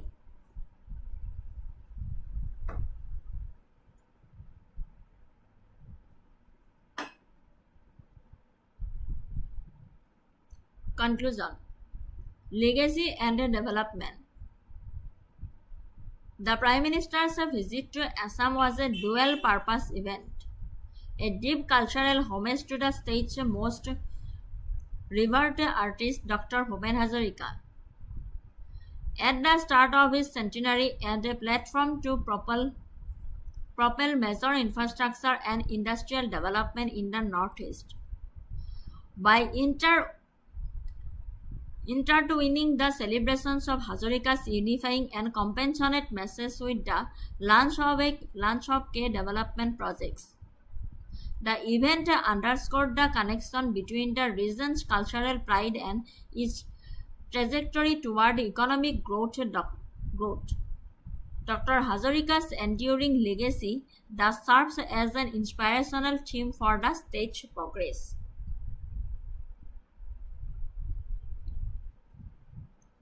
Question anisilo. Which of the following is oblique are among the announcements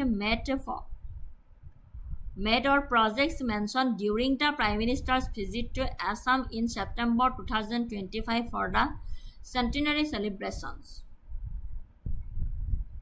Release of a commemorative coin of ₹100 in honor of Dr. Bhupen Hazarika. Second statement of Odisha laying the foundation stone for the longest bridge connecting Assam and Nagaland. Third statement of Odisha inauguration of a new bamboo-based bioethanol plant at Numuligarh Refinery Limited. Select the correct answer using the code given below.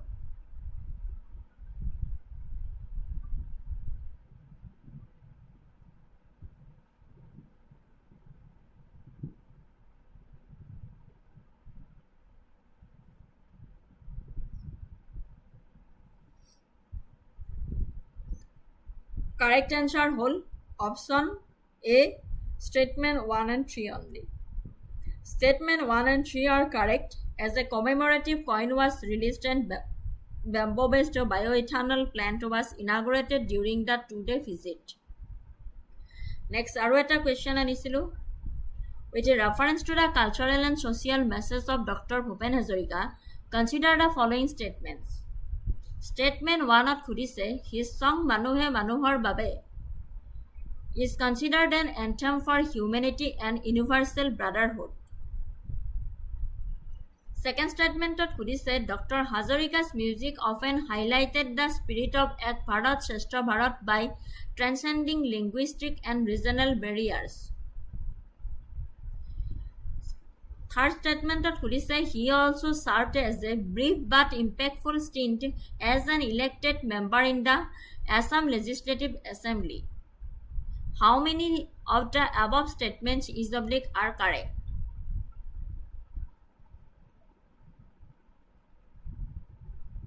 Option B, all three statements are correct.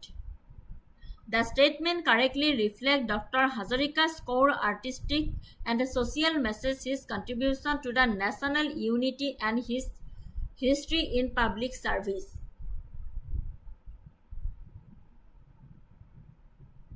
Option B, all three statements are correct.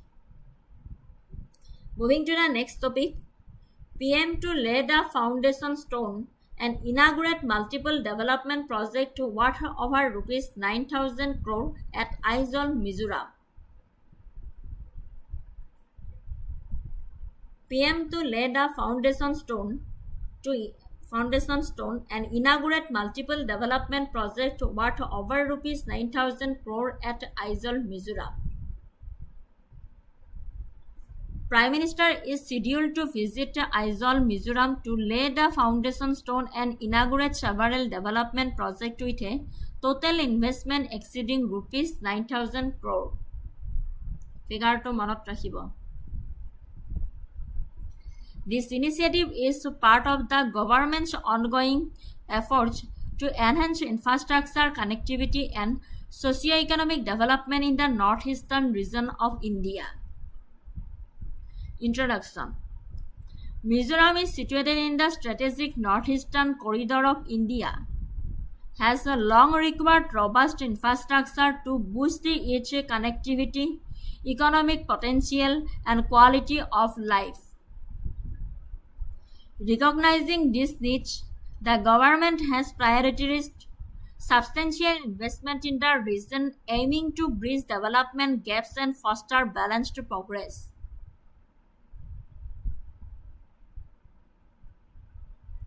Key highlights of the visit. The projects span a wide range, include the road infrastructure, power, water supply, health and education sector.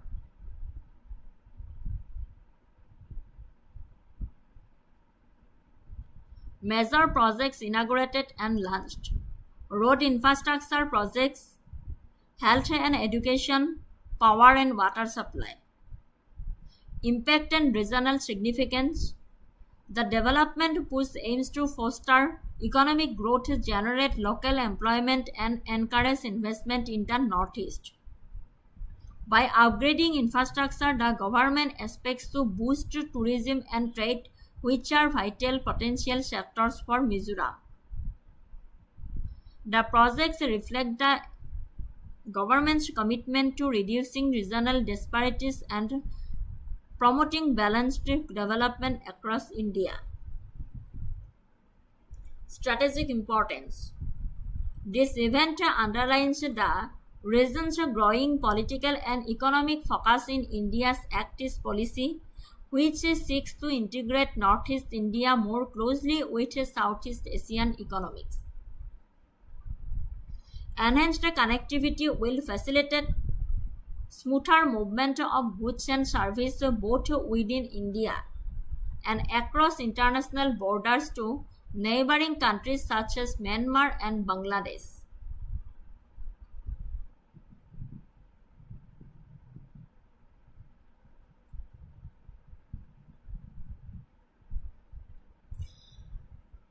প্ৰধানমন্ত্ৰী নৰেন্দ্ৰ মোদী ডাঙৰীয়াই মিজোৰামৰ আইজলত 9,000 কোটি টকাৰ ওপৰত আধাৰশিলা স্থাপন কৰা প্ৰকল্পসমূহ উত্তৰ পূব বিশেষকৈ মিজোৰামৰ উন্নয়ন আৰু সংযোগৰ বাবে এক উল্লেখযোগ্য পদক্ষেপ।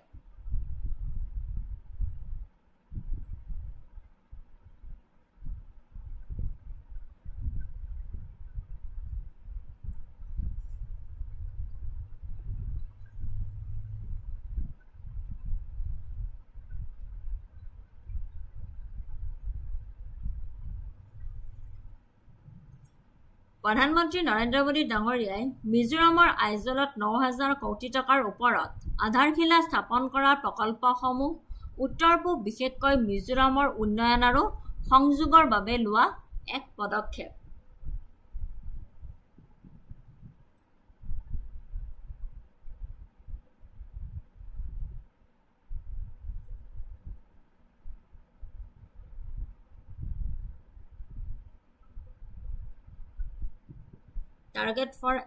টাৰ্গেট APSC 4th grade অসমৰ ওপৰত দেখা পাইছোঁ মই চিলেবাছ APSC grade 4ৰ অসমৰ ওপৰত কুৱেশ্যন আছে বুলি দেখিছোঁ।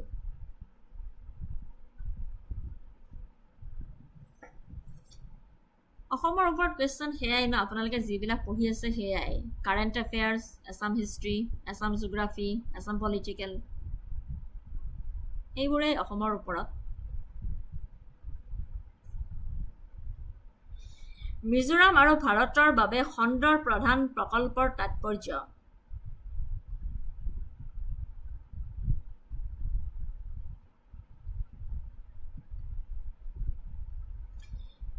ৰেলৱে ভৈৰৱী চাইৰাং নতুন ৰেল লাইন 8,070 কোটি টকাৰো অধিক মূল্যৰ উদ্বোধন।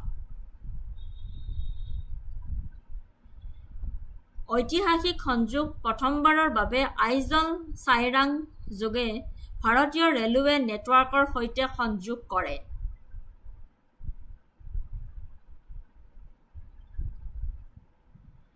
নতুন ৰেল ফ্লেগ অফ দিল্লীলৈ ৰাজধানী এক্সপ্ৰেছ আৰু গুৱাহাটী আৰু কলকাতালৈ সেৱা অন্তৰ্ভুক্ত।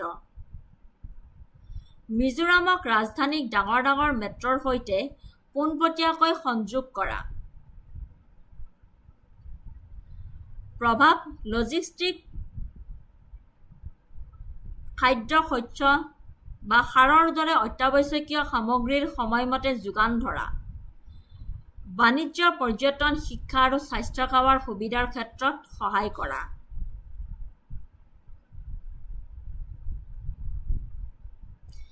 একাধিক পথ প্ৰকল্পৰ বাবে ৰোডৱেজ ভেটিশিল যেনে Aizawl bypass road, Thenzawl Sialsuk road, decongestion and efficiency.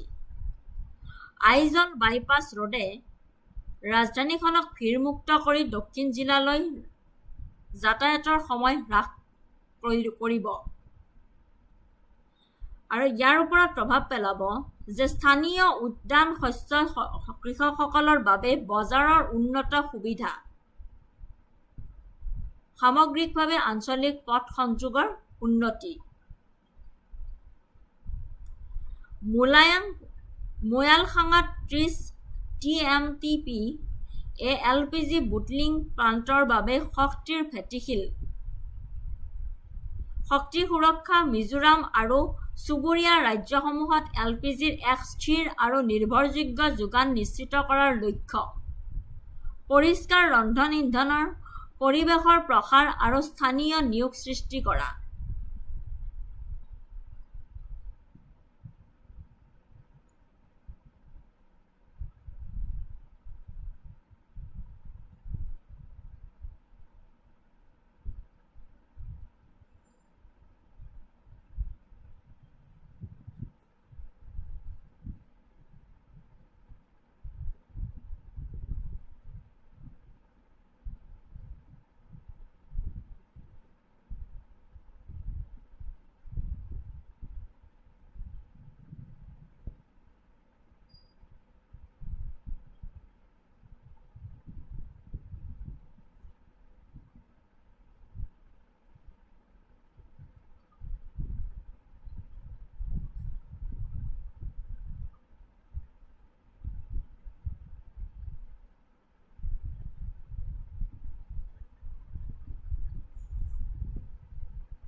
খেলো ইণ্ডিয়া বহুমুখী ইনডৰ হলৰ বাবে ক্ৰীড়া আৰু শিক্ষাৰ আধাৰশিলা আৰু একলব্য মডেল আৱাসিক বিদ্যালয়ৰ উদ্বোধন যুৱ উন্নয়ন আধুনিক ক্ৰীড়া আন্তঃগাঁথনি প্ৰদান কৰা আৰু জনজাতীয় যুৱক যুৱতীসকলৰ বাবে সামগ্ৰিক শিক্ষাৰ প্ৰসাৰ অঞ্চলটোৰ পৰা প্ৰতিভাক লালন পালন কৰাৰ গুৰুত্বৰ সৈতে সংগতি ৰাখি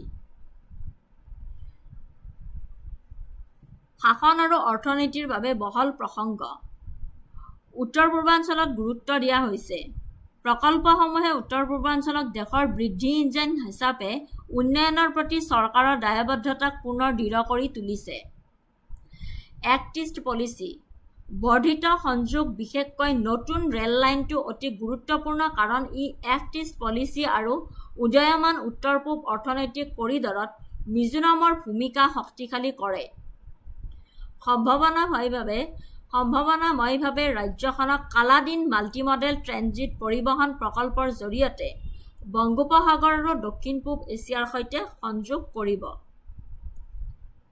আন্তঃগাঁথনিৰ অগ্ৰাধিকাৰ বিনিয়োগৰ নিৰ্মল পৰিসৰ ৯,০০০ কোটি টকায়ে চৰকাৰে বিশেষকৈ প্ৰত্যাহ্বানমূলক ভূখণ্ডত বিশ্বমানৰ আন্তঃগাঁথনিৰ ওপৰত গুৰুত্ব দিয়াৰ কথাটো উজ্জ্বল কৰি তুলিছে যাতে শেষ মাইলৰ সংযোগ আৰু সৰ্বাংগীন বৃদ্ধি নিশ্চিতকৰণ কৰিব পৰা যায়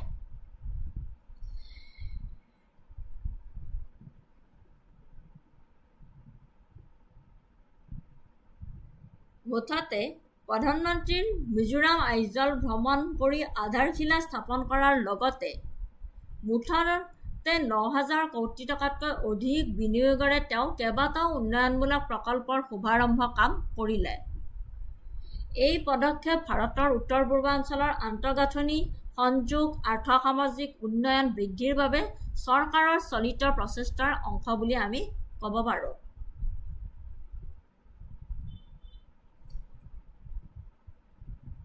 কাৰণ কিয় ভাৰতৰ কৌশলগত উত্তৰ পূব কৰিডৰত অৱস্থিত মিজোৰামৰ সংযোগ অৰ্থনৈতিক সম্ভাৱনা আৰু জীৱনৰ মান বৃদ্ধিৰ বাবে দীৰ্ঘদিন ধৰি শক্তিশালী আন্তঃগাঁথনিৰ প্ৰয়োজন হৈ আহিছে আৰু এই প্ৰয়োজনীয়তাসমূহ স্বীকাৰ কৰি চৰকাৰে অঞ্চলটোত যথেষ্ট বিনিয়োগক অগ্ৰাধিকাৰ দিছে যাৰ লক্ষ্য হৈছে উন্নয়নমূলক ব্যৱধান দূৰ কৰা আৰু সুষম অগ্ৰগতিৰ পোষকতা কৰা আৰু এই প্ৰকল্পসমূহে পথ আন্তঃগাঁথনি বিদ্যুৎ পানী যোগান স্বাস্থ্য আৰু শিক্ষা খণ্ডকে ধৰি বহুকেইটা পৰিসৰক সামৰি লৈছে ডাঙৰ প্ৰকল্প উদ্বোধন আৰু শুভাৰম্ভ পথ আৰু আন্তঃগাঁথনি প্ৰকল্প প্ৰধানমন্ত্ৰীয়ে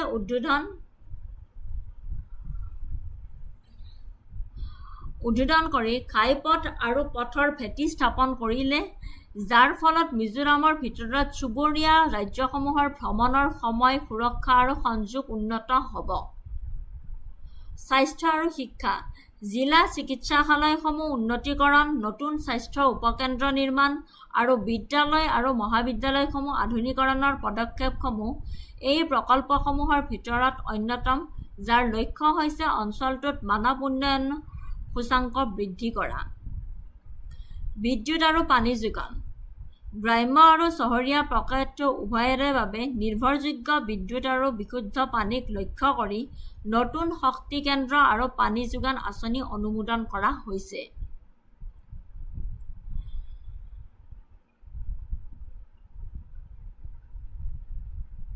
উন্নয়নমূলক পদক্ষেপৰ লক্ষ্য হৈছে যে অৰ্থনৈতিক বৃদ্ধিৰ পোষকতা স্থানীয় নিয়োগ সৃষ্টি আৰু উত্তৰ পূবত বিনিয়োগক উৎসাহিত কৰা আন্তঃগাঁথনি উন্নত কৰি চৰকাৰে আশা কৰিছে যে মিজোৰামৰ বাবে অতি গুৰুত্বপূৰ্ণ সম্ভাৱ্য খণ্ড পৰ্যটন আৰু বাণিজ্য বৃদ্ধি পাব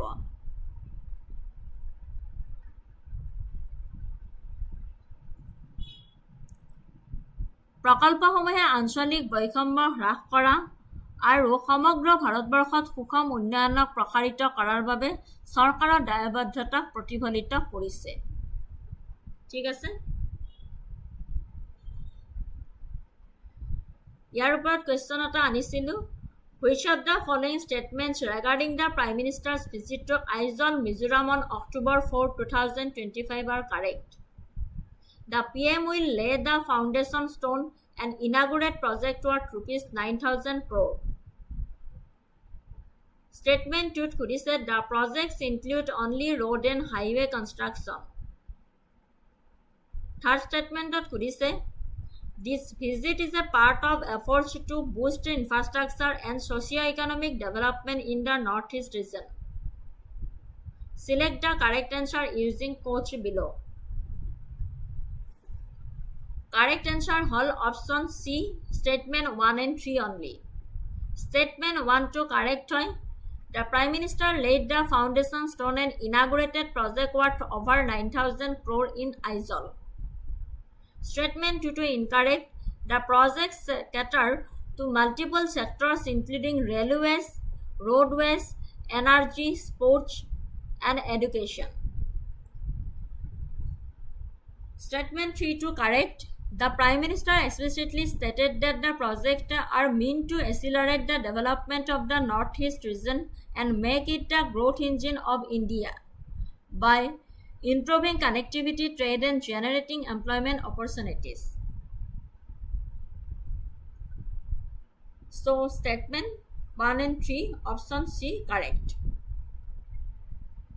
Next topic, PM to inaugurate Bhairavi Sairang new rail line connecting Mizoram to Indian rail network for the first time. মই অলপ আগতে আপোনালোকক ক'লো সেই টপিকটোৰ লগত একেলগে বুজাই দিলো 9,000 crore যিটো টপিক এই টপিকটোৰ লগত আপোনালোকক একেলগে কৈ দিলো PM to lay foundation stone and inaugurate multiple development project worth rupees 9,000 crore at Aizawl, Mizoram. এটোৰ লগতে এইখিনি মই আপোনালোকক কৈ দিলো টপিকটো বেলেগকে আনিছো কিন্তু আপোনালোকক বুজাওতে মই একেলগে মাত্ৰ কৈ দিলো খালি ডেটটো মনত ৰাখিব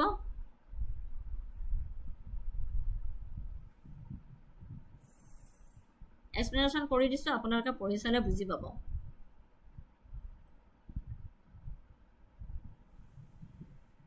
With reference to the Bhairavi Sairang rail link, consider the following statements. The construction is considered an engineering marvel due to the inclusion of 48 tunnels and 142 bridges over a short span.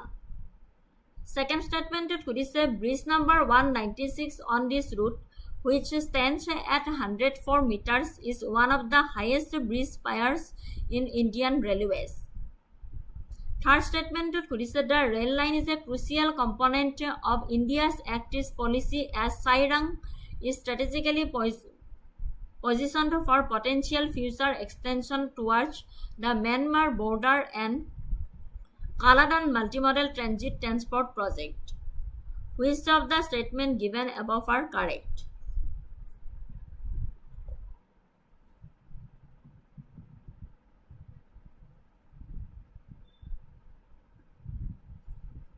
So correct answer option D, 1, 2 and 3 statement correct. All statements accurately reflect the engineering challenges, the height of bridge number 196 and the strategic importance for the Act East policy. আপোনালোকে ভালকে টপিকটো পঢ়ি চাব মই হে আগৰ টপিকটোৰ সৈতে একেলগে সংলগ্ন কৰি আপোনালোকক অসমীয়াতে বুজাই দিলো ইংলিছত এক্সপ্লেইন কৰা আছে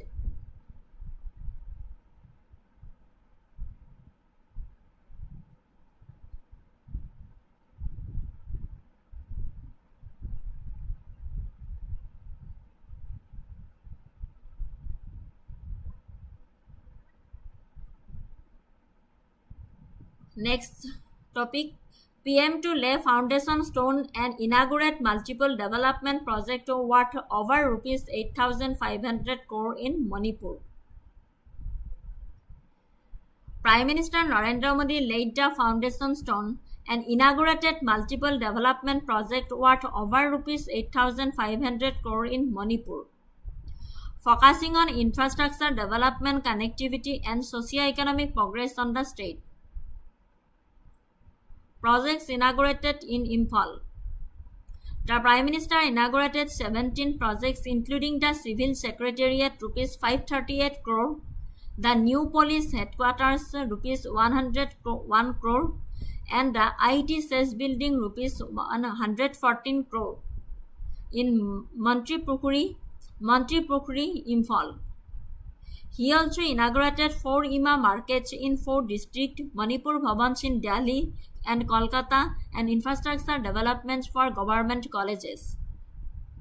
এইখিনি আপোনালোকে ভালকে চাব হা ইয়াৰ ওপৰত কোৱেশ্চন আহিব পৰাৰ সম্ভাৱনা আছে Other projects included development of cultural parks, bridges on national highways, riverfront development, schools, healthcare buildings, paramedical hostels, and grid-connected solar power plants. These projects aim to enhance infrastructure, ease of living, and create new employment opportunities for youth in Manipur.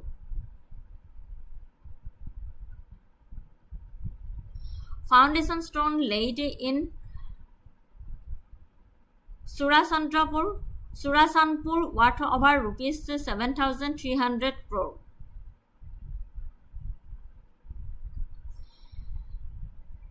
KMSS from the Prime Minister.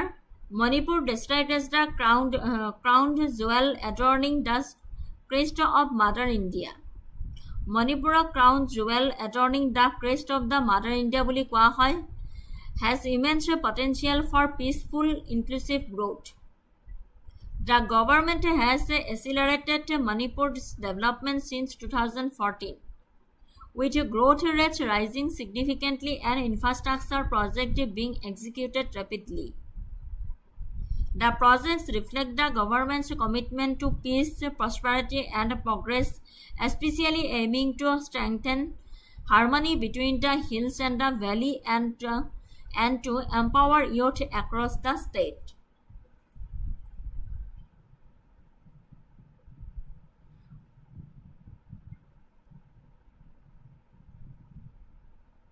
প্ৰধানমন্ত্ৰী নৰেন্দ্ৰ মোদী ডাঙৰীয়াই মণিপুৰত আধাৰশিলা স্থাপন কৰা 8,500 কোটি টকাৰো অধিক মূল্যৰ উন্নয়নমূলক প্ৰকল্পসমূহ সমগ্ৰ ৰাজ্যতে আন্তঃগাঁথনি সংযোগ প্ৰযুক্তি আৰু সমাজসেৱা বৃদ্ধিৰ ওপৰত গুৰুত্ব আৰোপ কৰা এক বৃহৎ পেকেজ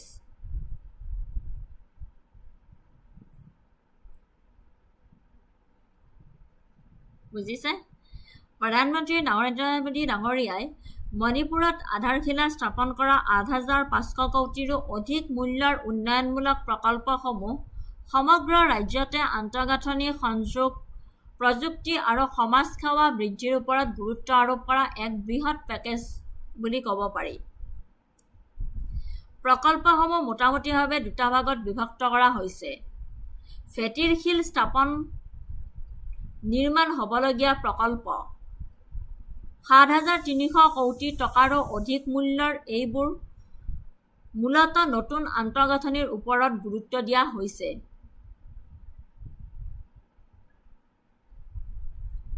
7,300 কোটিৰো অধিক মূল্যৰ নতুন আন্তঃগাঁথনিৰ ওপৰত অধিক গুৰুত্ব দিয়া হৈছে মূল প্ৰকল্পসমূহৰ ভিতৰত আছে নগৰীয়া পথ নিষ্কাশন আৰু সম্পত্তি ব্যৱস্থাপনা উন্নতি মূল্য 3,600 কোটি টকাতকৈও অধিক ৰাষ্ট্ৰীয় ঘাইপথ প্ৰকল্প মূল্য 2,500 কোটি টকাতকৈও অধিক ডিজিটেল পৰিৱেশ তন্ত্ৰ আৰু যুৱ নিয়োগ বৃদ্ধিৰ বাবে মণিপুৰ ইনফটেক ডেভেলপমেণ্ট প্ৰকল্প হাতত লৈছে ই 500 কোটি টকাৰো অধিক মূল্যৰ ৱৰ্কিং উইমেন হোষ্টেল আৰু নতুন স্বাস্থ্য সেৱাৰ সুবিধা নিৰ্মাণ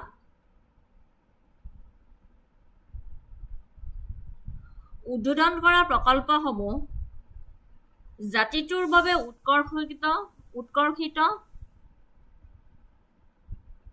উৎসৰ্গিত সম্পূৰ্ণ কৰা প্ৰকল্পসমূহ 1,200 কোটি টকাতকৈ অধিক মূল্যৰ এই সমূহে নতুন চৰকাৰী প্ৰশাসনিক আৰু সম্প্ৰদায়ৰ সুবিধাসমূহৰ ওপৰত গুৰুত্ব আৰোপ কৰিছে য'ত অন্তৰ্ভুক্ত আছে অসামৰিক সচিবালয় আৰু মন্ত্ৰীপুখুৰীত নতুন আৰক্ষী মুখ্য কাৰ্যালয় আইটি বিশেষ অৰ্থনৈতিক মণ্ডল ITSEZ বিল্ডিং আৰু ইমা 4খন জিলাৰ বজাৰ সৰ্ব মহিলাৰ বজাৰ সেই চহৰসমূহলৈ যোৱা ৰাজ্যবাসীৰ বাবে দিল্লী আৰু কলিকাতাৰ মণিপুৰ ভৱন স্থাপন কৰিব। প্ৰকল্পসমূহে ভৌগোলিকভাৱে সুকম কুকি সংখ্যাগৰিষ্ঠ চুৰাচান্দপুৰ অঞ্চল আৰু মেইটেই প্ৰধান ইম্ফল অঞ্চলত সম্পূৰ্ণ কৰা প্ৰকল্পসমূহ উদ্বোধন কৰা দুয়োটাতে বৃহৎ উন্নয়নমূলক পদক্ষেপৰ আধাৰশিলা স্থাপন কৰা হৈছে, যিয়ে সমগ্ৰ ৰাজ্যতে সৰ্বাংগীন বৃদ্ধিৰ প্ৰয়াসৰ সংকেত দিছে। 2023 চনত যি জাতিগত হিংসাৰ পিছত উন্নয়ন ত্বৰান্বিত কৰা আৰু স্বাভাৱিকতা ঘূৰাই অনাৰ লক্ষ্যৰে এই যথেষ্ট বিনিয়োগ কৰা হৈছে। বুজি পাইছে? মেইটেই আৰু কুকিৰ মাজত যে 2023 চনত জাতিগত হিংসাৰ সৃষ্টি হৈছিল, তাৰ পিছত উন্নয়ন ত্বৰান্বিত কৰা আৰু স্বাভাৱিক অৱস্থা ঘূৰাই অনাৰ লক্ষ্যৰে এইটো যথেষ্ট বিনিয়োগ কৰা হৈছে।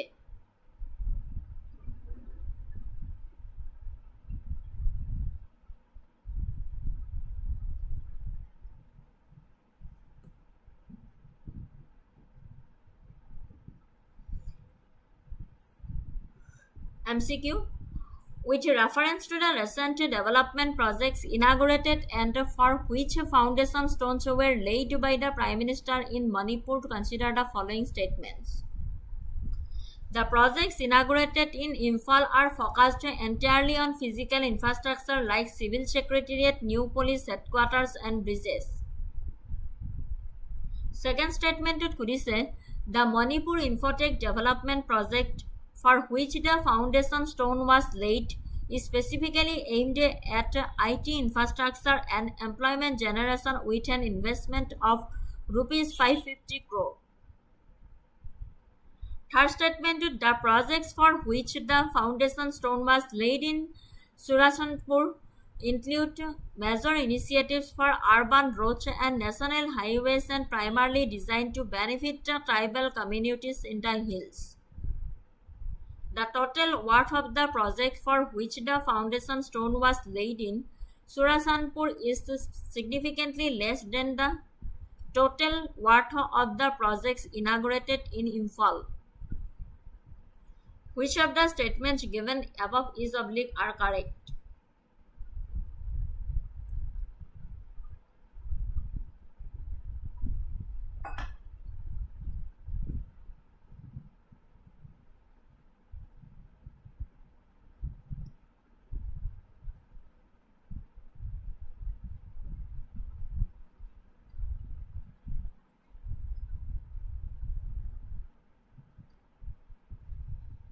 Option B, correct answer, statement 2 and 3 only.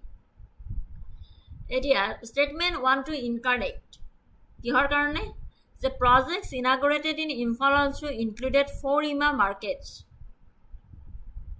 socio-economic / women empowerment, Manipur Bhavan's connectivity / cultural and infrastructure for government colleges, along with cultural parks and healthcare buildings, not entirely physical and administrative infrastructure. Second statement to correct hoy, the text explicitly states the Mind project with an investment of rupees 550 crore focuses on IT infrastructure and employment generations. Third statement to correct hoy, the text notes these developments are designed to benefit particularly the tribal communities in the hills, improving connectivity, health and education. Statement 4 to incorrect hoy, projects inaugurated in Imphal were worth over rupees 1,200 crore, while the foundation stones laid in Surashanpur were worth over 7,300 crore, meaning the latter is significantly more valuable.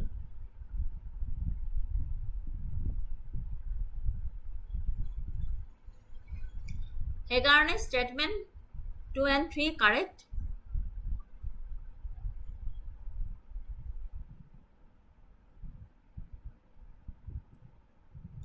1 and 4 incorrect. Moving to the next topic.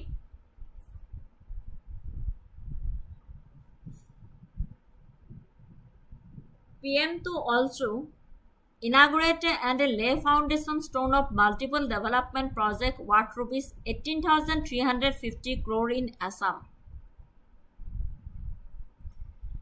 PM to also inaugurate and lay foundation stone of multiple development projects worth over rupees 18,350 crore in Assam. The Prime Minister of India inaugurated and laid the foundation stone of multiple development projects worth over rupees 18,530 crore in Assam.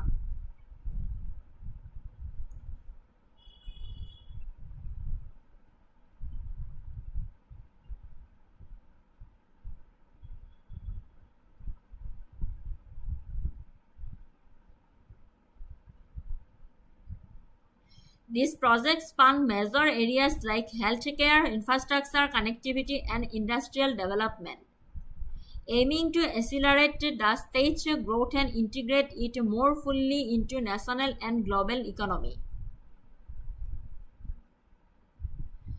Introduction. The initiative involves the inauguration and foundation stone laying for a significant cluster of infrastructure and industrial projects across Assam, particularly in the district of Dorong and Golaghat.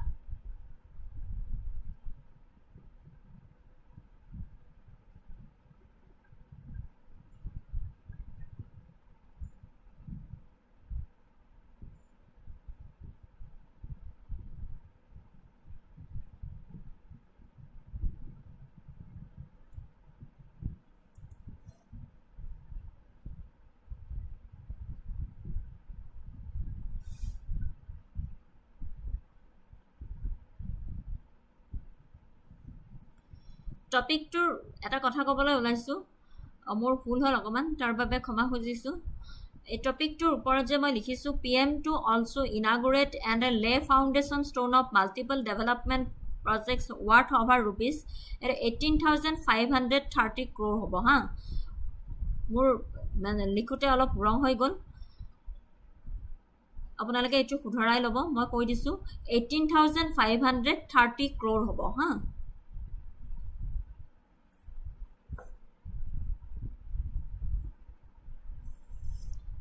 The total outlay for this project is approximately rupees 18,530 crore, marking a major governmental push towards comprehensive development in the Northeast region. This aligns with the vision of making Assam a growth engine and position the Northeast to play a leading role in India's development journey in the 21st century. Objectives and purpose: enhancing connectivity, strengthening healthcare infrastructure, promoting industrial development and clean energy, driving socio-economic growth. Key projects and details. Dorong district focus on health and connectivity. Combined value of rupees 6,500 crore. Healthcare project.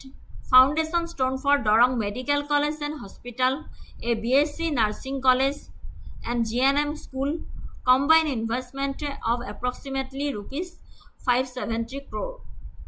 Purpose is to strengthen medical education and healthcare delivery, contributing to Assam becoming a regional healthcare hub. Connectivity project. Foundation stone for the Guwahati Ring Road project, estimate cost of rupees 4,530 crore. Purpose is to enhance urban mobility, decongest traffic in and around Guwahati and create Assam's first seamless multimodal connectivity network linking 5 national highways, 2 state highways, 1 airport, 3 railway stations and 1 inland water terminal. Foundation stone for the Kurua Narangi Bridge over the river Brahmaputra, estimated cost of rupees 1,200 crore. Purpose is to significantly improve connectivity between Guwahati and Dorong, drastically cutting down travel time and promoting socio-economic development in the surrounding areas. Golaghat district focus on industry and clean energy. Projects at the Numuligarh refinery plant in Golaghat include clean energy and biofuel, inauguration of Assam Bioethanol Private Limited costing over rupees 5,000 crore. This is a bamboo-based ethanol plant with a capacity of 50 KTPA fuel-grade ethanol. Purpose is to promote clean energy, reduce dependence on fossil fuels, and utilize locally sourced renewable resources like bamboo, benefiting local farmers and creating new value chain. Petrochemical expansion. Foundation stone for the polypropylene plant or petrofluidist catalytic cracker unit at Numuligarh Refinery Limited. Estimated cost of rupees 7,230 crore. Purpose is to produce 360 KTPA propylene which will significantly boost Assam's petrochemical sector, encouraging the growth of downstream plastic and related industries and generating substantial employment opportunities. Significance is a regional growth engine, job creation, infrastructure leap, sustainable development, and social equity. Conclusion. The inauguration and foundation stone laying for development project worth over 18,530 crore underscore the central government's commitment to the rapid, comprehensive and inclusive development of Assam and the Northeast. By simultaneously focusing on world-class infrastructure, critical social service like healthcare and strategic industrial sectors such as petrochemicals and clean energy. This initiative aims to usher in a new era of prosperity, enhance regional integration, and secure Assam's future as a key economic player in the region.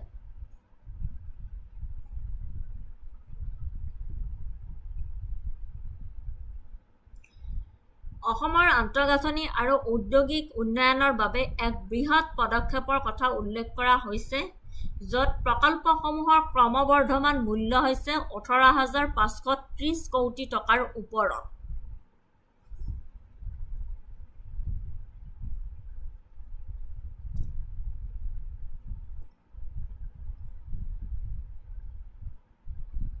মূল প্ৰকল্প আৰু কেন্দ্ৰীভূত ক্ষেত্ৰসমূহ প্ৰকল্পসমূহক বহলভাৱে শ্ৰেণীভুক্ত কৰিব পাৰি, যিয়ে বহুখণ্ডীয় উন্নয়নৰ পদ্ধতি প্ৰদৰ্শন কৰে। যেনে সংযোগ, 1 নম্বৰ পইণ্টটো হৈছে সংযোগ আৰু আন্তঃগাঁথনি। এই প্ৰকল্পসমূহৰ লক্ষ্য হৈছে গতিশীলতা, জীৱন যাপনৰ সহজতা আৰু ব্যৱসায় উন্নত কৰা। গুৱাহাটী ৰিং ৰোড প্ৰকল্প। ৰাজধানী চহৰখনক গুৱাহাটীক জনবহুলতা মুক্ত কৰাৰ লগতে মেঘালয়ৰ কিছু অংশকে ধৰি আশে-পাশে থকা অঞ্চলসমূহৰ সৈতে সংযোগ উন্নত কৰাৰ বাবে ৰচনা কৰা বৃহৎ পৰিসৰৰ নগৰ আন্তঃগাঁথনি প্ৰকল্প, যাৰ মূল্য হৈছে 8,530 কোটি টকা।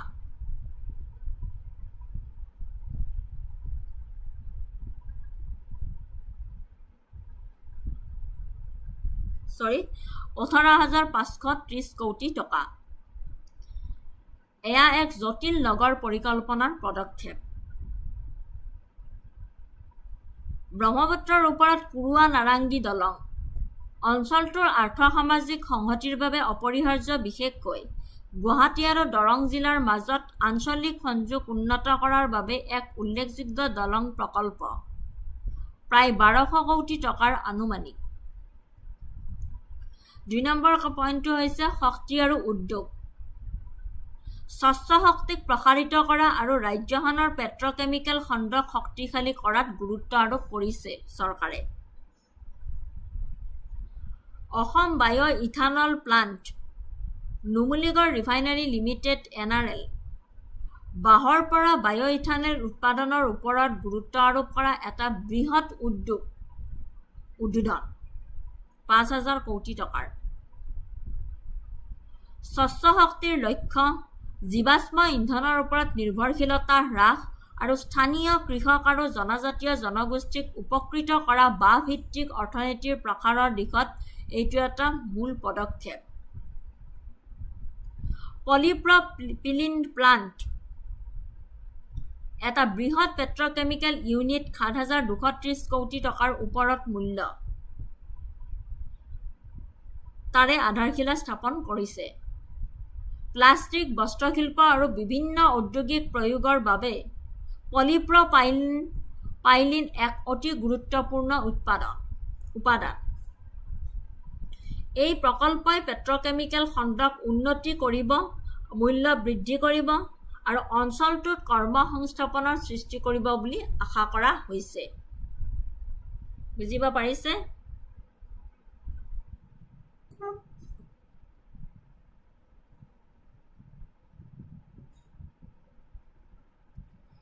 তিন নম্বৰ পইণ্টটো হৈছে স্বাস্থ্য আৰু শিক্ষা।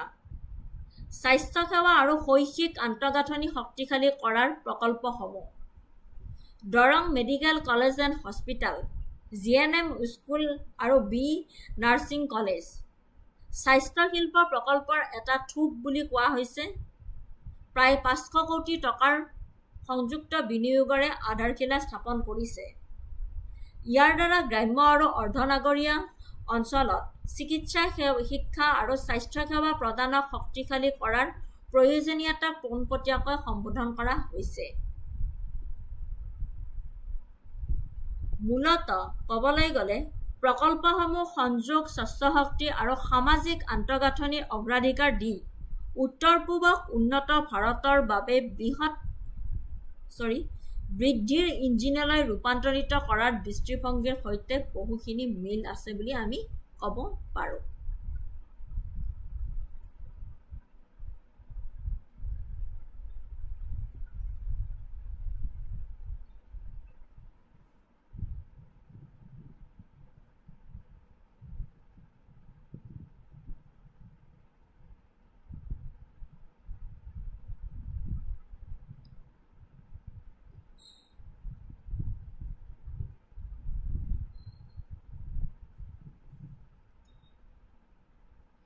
MCQ. With reference to the recent development project launched by the Prime Minister in Assam, consider the following statements. Statement 1 said the projects worth over ₹18,500 crore are concentrated solely on industrial development in the Golaghat district. Statement 2 said the overall initiative is aimed at strengthening connectivity, healthcare, and promoting clean energy. Statement 3 said the foundation stone for the Guwahati Ring Road project, a major connectivity initiative, was laid in Dorang district. Which of the statements given above is are correct?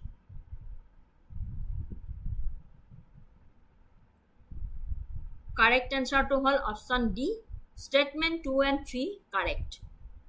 This option is correct as the initiative covers multiple sectors and the foundation stone for the Guwahati Ring Road was indeed laid in Dorang.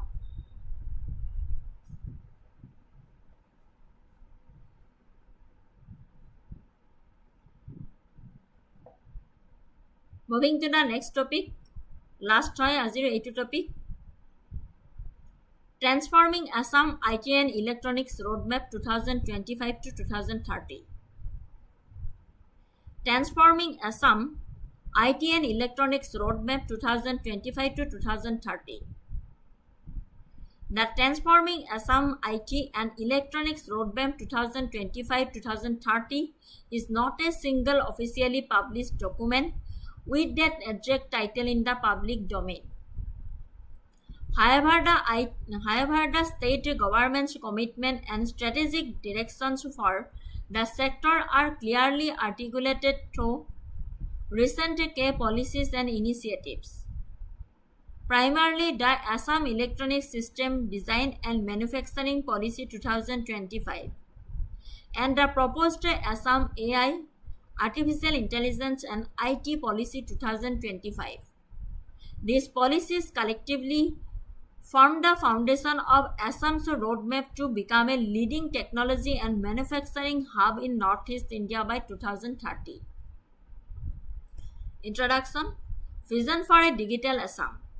The roadmap's overarching goal is to transform Assam from a primarily resource-based economy to a knowledge-based, digitally empowered society and regional hub for electronic system design and manufacturing and information technology by 2030. This shift is integral to the state's ambitious target of achieving a $150 billion economy by the same year. Key points of the roadmap: electronic system design and manufacturing, semiconductor hub, component ecosystems, infrastructure. Second number point is IT and artificial intelligence first strategy, digital connectivity, IT infrastructure. And importance for Assam, অসমৰ কাৰণে গুৰুত্বপূৰ্ণ কিয়? Economic diversification, massive job creation, skill development, gateway to Southeast Asia, attracting investment. Government initiatives and schemes.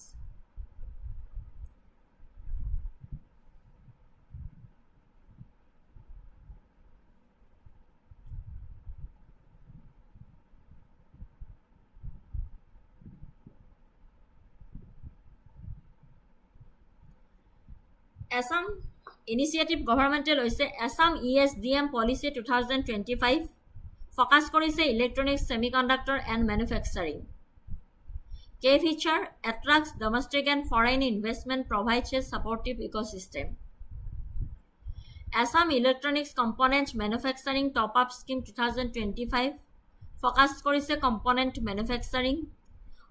Key features hoise offers generate 60% state top-up on central incentives to component makers. Assam Artificial Intelligence IT Policy 2025 proposed focus korise information technology and AI oporot. Key features hoise aims for AI first governance, skilling and a thriving IT/AI startup ecosystem. Tata Semiconductor Assembly and Test Project focus korise semiconductor manufacturing, anchor investment with a projected capacity of up to 48 million chips daily. Ratan Tata Electronics City/EMC focus korise infrastructure, developing dedicated clusters /parks for electronics and IT firms with plug and play facilities. Skill development tie-ups focus korise workforce training, collaborating with Tata Technologies to transform 77 polytechnics and ITIs into Center of Excellence for Industry 4.0 skills. Challenges and roadblocks: infrastructure deficit, talent retention, geographical and climate risks, ecosystem maturity, and digital divide.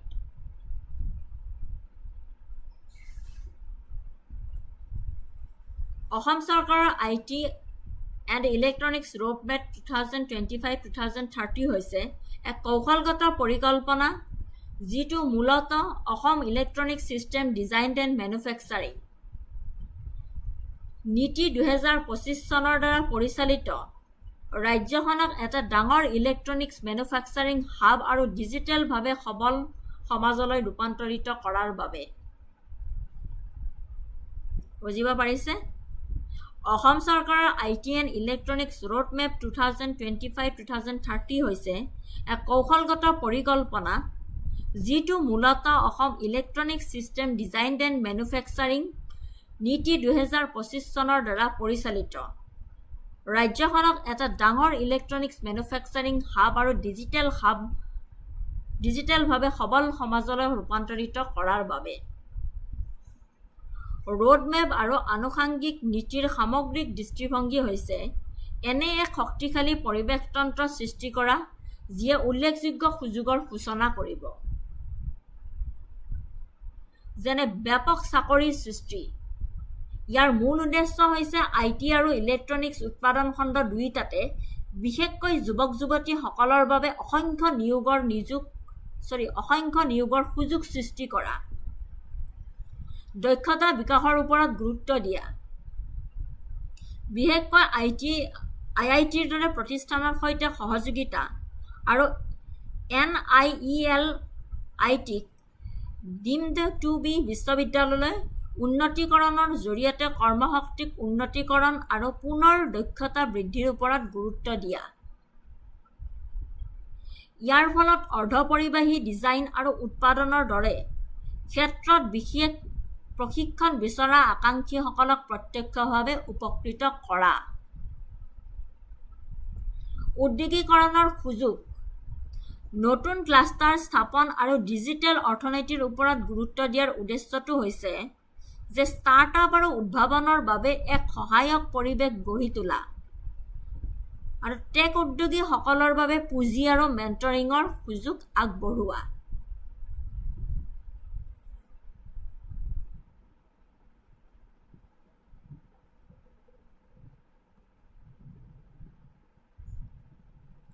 মূল পদক্ষেপ আৰু কেন্দ্ৰবিন্দু ক্ষেত্ৰ, বিনিয়োগ আকৰ্ষণ, আন্তঃগাঁথনি গঢ়ি তোলা আৰু ব্যাপক ডিজিটেল গ্ৰহণ নিশ্চিত কৰা আদিৰ ওপৰত কেন্দ্ৰিত এই ৰোডমেপ। ইলেক্ট্ৰনিক্স উৎপাদন হাব, 1 নম্বৰ পইণ্টটো ইলেক্ট্ৰনিক্স উৎপাদন হাব। এই ৰোডমেপৰ আটাইতকৈ তাৎপৰ্যপূৰ্ণ অংশটো হৈছে উচ্চ প্ৰযুক্তিৰ উৎপাদনৰ ক্ষেত্ৰত অসমক মুখ্য খেলুৱৈ হিচাপে গঢ়ি তোলাত গুৰুত্ব আৰোপ কৰা। এই ৰোডমেপৰ আটাইতকৈ তাৎপৰ্যৰ অংশটো হৈছে উচ্চ প্ৰযুক্তিৰ উৎপাদনৰ ক্ষেত্ৰত অসমক মুখ্য খেলুৱৈ হিচাপে গঢ়ি তোলাত গুৰুত্ব আৰোপ কৰা। অৰ্ধপৰিবাহী উৎপাদন, জাগিৰোডত টাটা অৰ্ধপৰিবাহী সমাৱেশ আৰু পৰীক্ষাৰ সুবিধাৰ স্থাপন কৰাটো হৈছে ইয়াৰে প্ৰধান প্ৰকল্প। দৈনিক অধিক পৰিমাণৰ চিপছ উৎপাদন লক্ষ্যৰে নিৰ্মাণ কৰা এই উদ্যোগটোৱে ভাৰতৰ অৰ্ধপৰিবাহী অভিযানত অসমক আগৰণুৱা স্থান দিব। ইলেক্ট্ৰনিক্স উৎপাদন ক্লাষ্টাৰ EMC, উৎপাদন ইউনিটসমূহৰ বাবে বিশ্বমানৰ আন্তঃগাঁথনি প্ৰদান কৰিবলৈ বংগুৰাত গ্ৰীণফিল্ড EMCৰ দৰে সুবিধাসমূহ বিকাশৰ পৰিকল্পনা কৰা হৈছে। বিনিয়োগকাৰীৰ বাবে প্ৰৰোচনা ইনচেণ্টিভ, ৰাজ্যখনে যথেষ্ট প্ৰৰোচনা আগবঢ়াইছে য'ত টপ আপ আঁচনিও আছে যিয়ে ইলেক্ট্ৰনিক্স উৎপাদন নিৰ্মাতাসকলৰ বাবে কেন্দ্ৰীয় চৰকাৰে দিয়া প্ৰৰোচনাৰ অতিৰিক্ত 60% পৰিপূৰক, যাৰ ফলত অসমক ব্যক্তিগত বিনিয়োগৰ বাবে অত্যন্ত আকৰ্ষণীয় কৰি তুলিছে।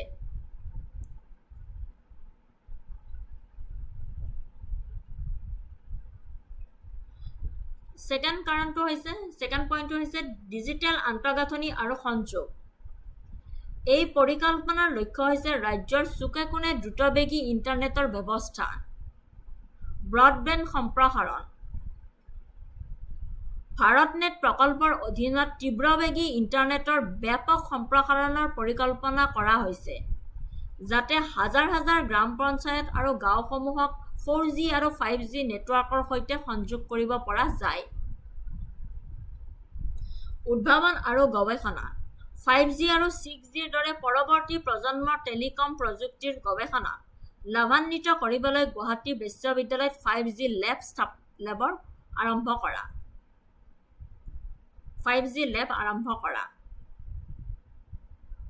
3 নম্বৰ পইণ্ট হৈছে ডিজিটেল সবলীকৰণ আৰু শাসন ব্যৱস্থা।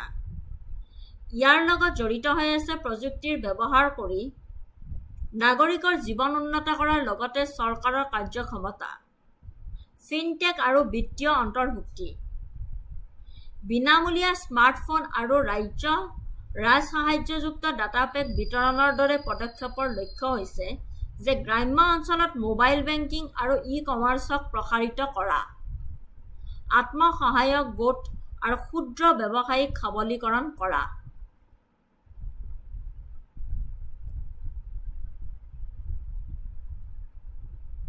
শাসন ব্যৱস্থাৰ ডিজিটেল ৰূপান্তৰ, স্বচ্ছতা আৰু অনলাইনত নাগৰিক সেৱা প্ৰদান নিশ্চিত কৰিবলৈ ই শাসন ত্বৰান্বিত কৰা। বুজিছে?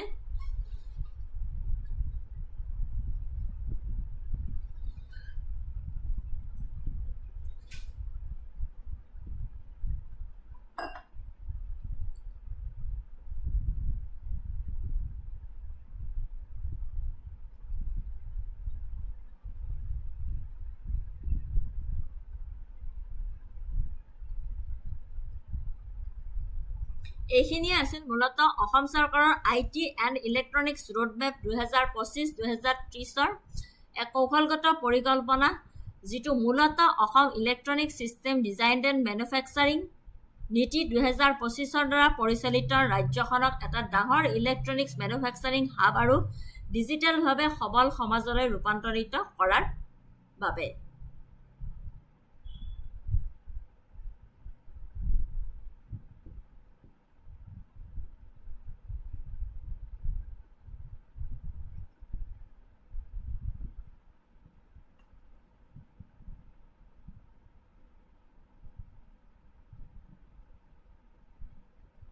Conclusion: The Transforming Assam IT and Electronics Roadmap 2025-2030 as embodied by the ESDM Policy 2025 and various government initiatives represent a determined strategic shift towards a technology-driven future.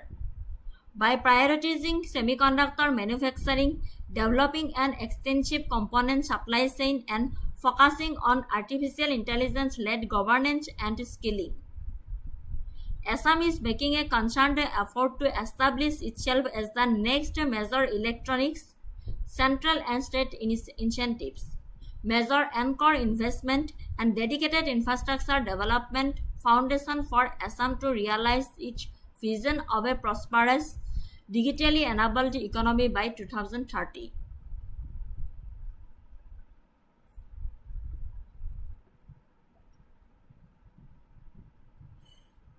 Assam IT and Electronics Roadmap opport MCQ anisilu duta. Consider the following statements regarding the Assam IT and Electronics Roadmap for 2025-2030. Statement 1 at khudise, the roadmap's primary objective is to position Assam as the leading global hub for IT services export in the next decade. Statement 2 khudise, the strategy is heavily focused on developing a strong electronic system design and manufacturing ecosystem, particularly in semiconductor assembly, testing, marking, and packaging. Third statement of khudise, the state's ambitious economic target of achieving a $150 billion economy by 2030 is independent of the success of this IT and electronics roadmap.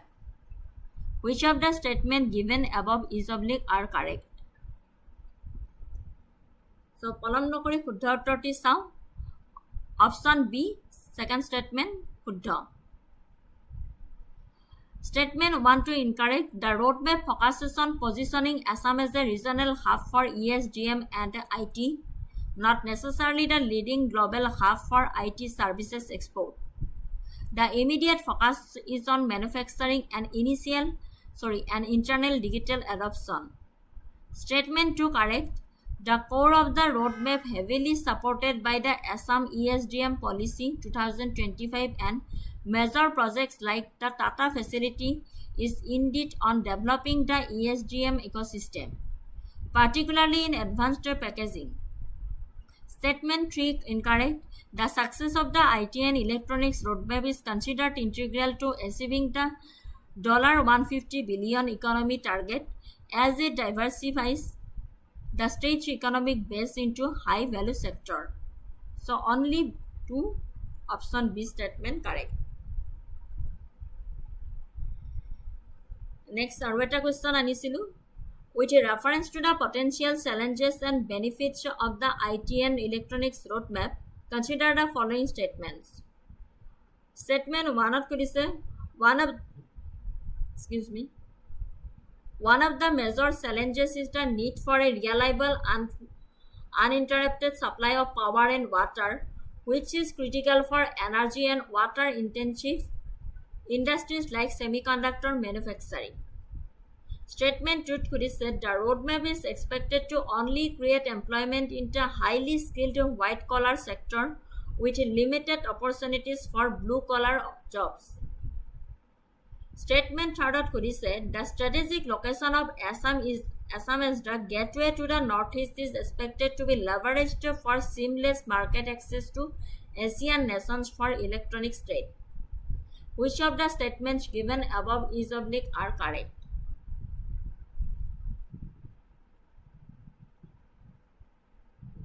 Correct answer to option C, statement 1 and 3 correct.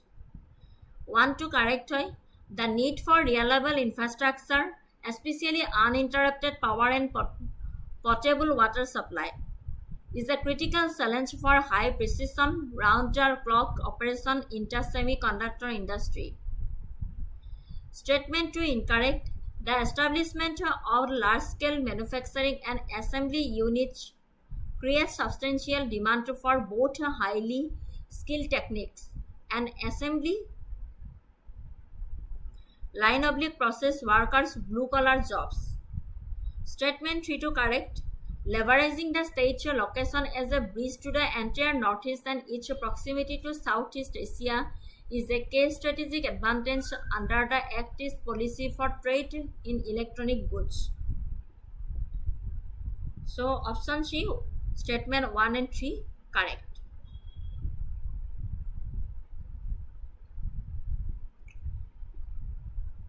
ইমানখিনিলৈ আজি সেপ্টেম্বৰ মাহৰ current affairs অসমৰ আনিছিলোঁ.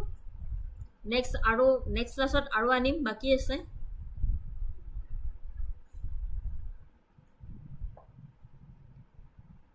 যিসকলে ইমান পৰে মোৰ এই ক্লাছটো চালে তেওঁলোকক অশেষ ধন্যবাদ দিছোঁ.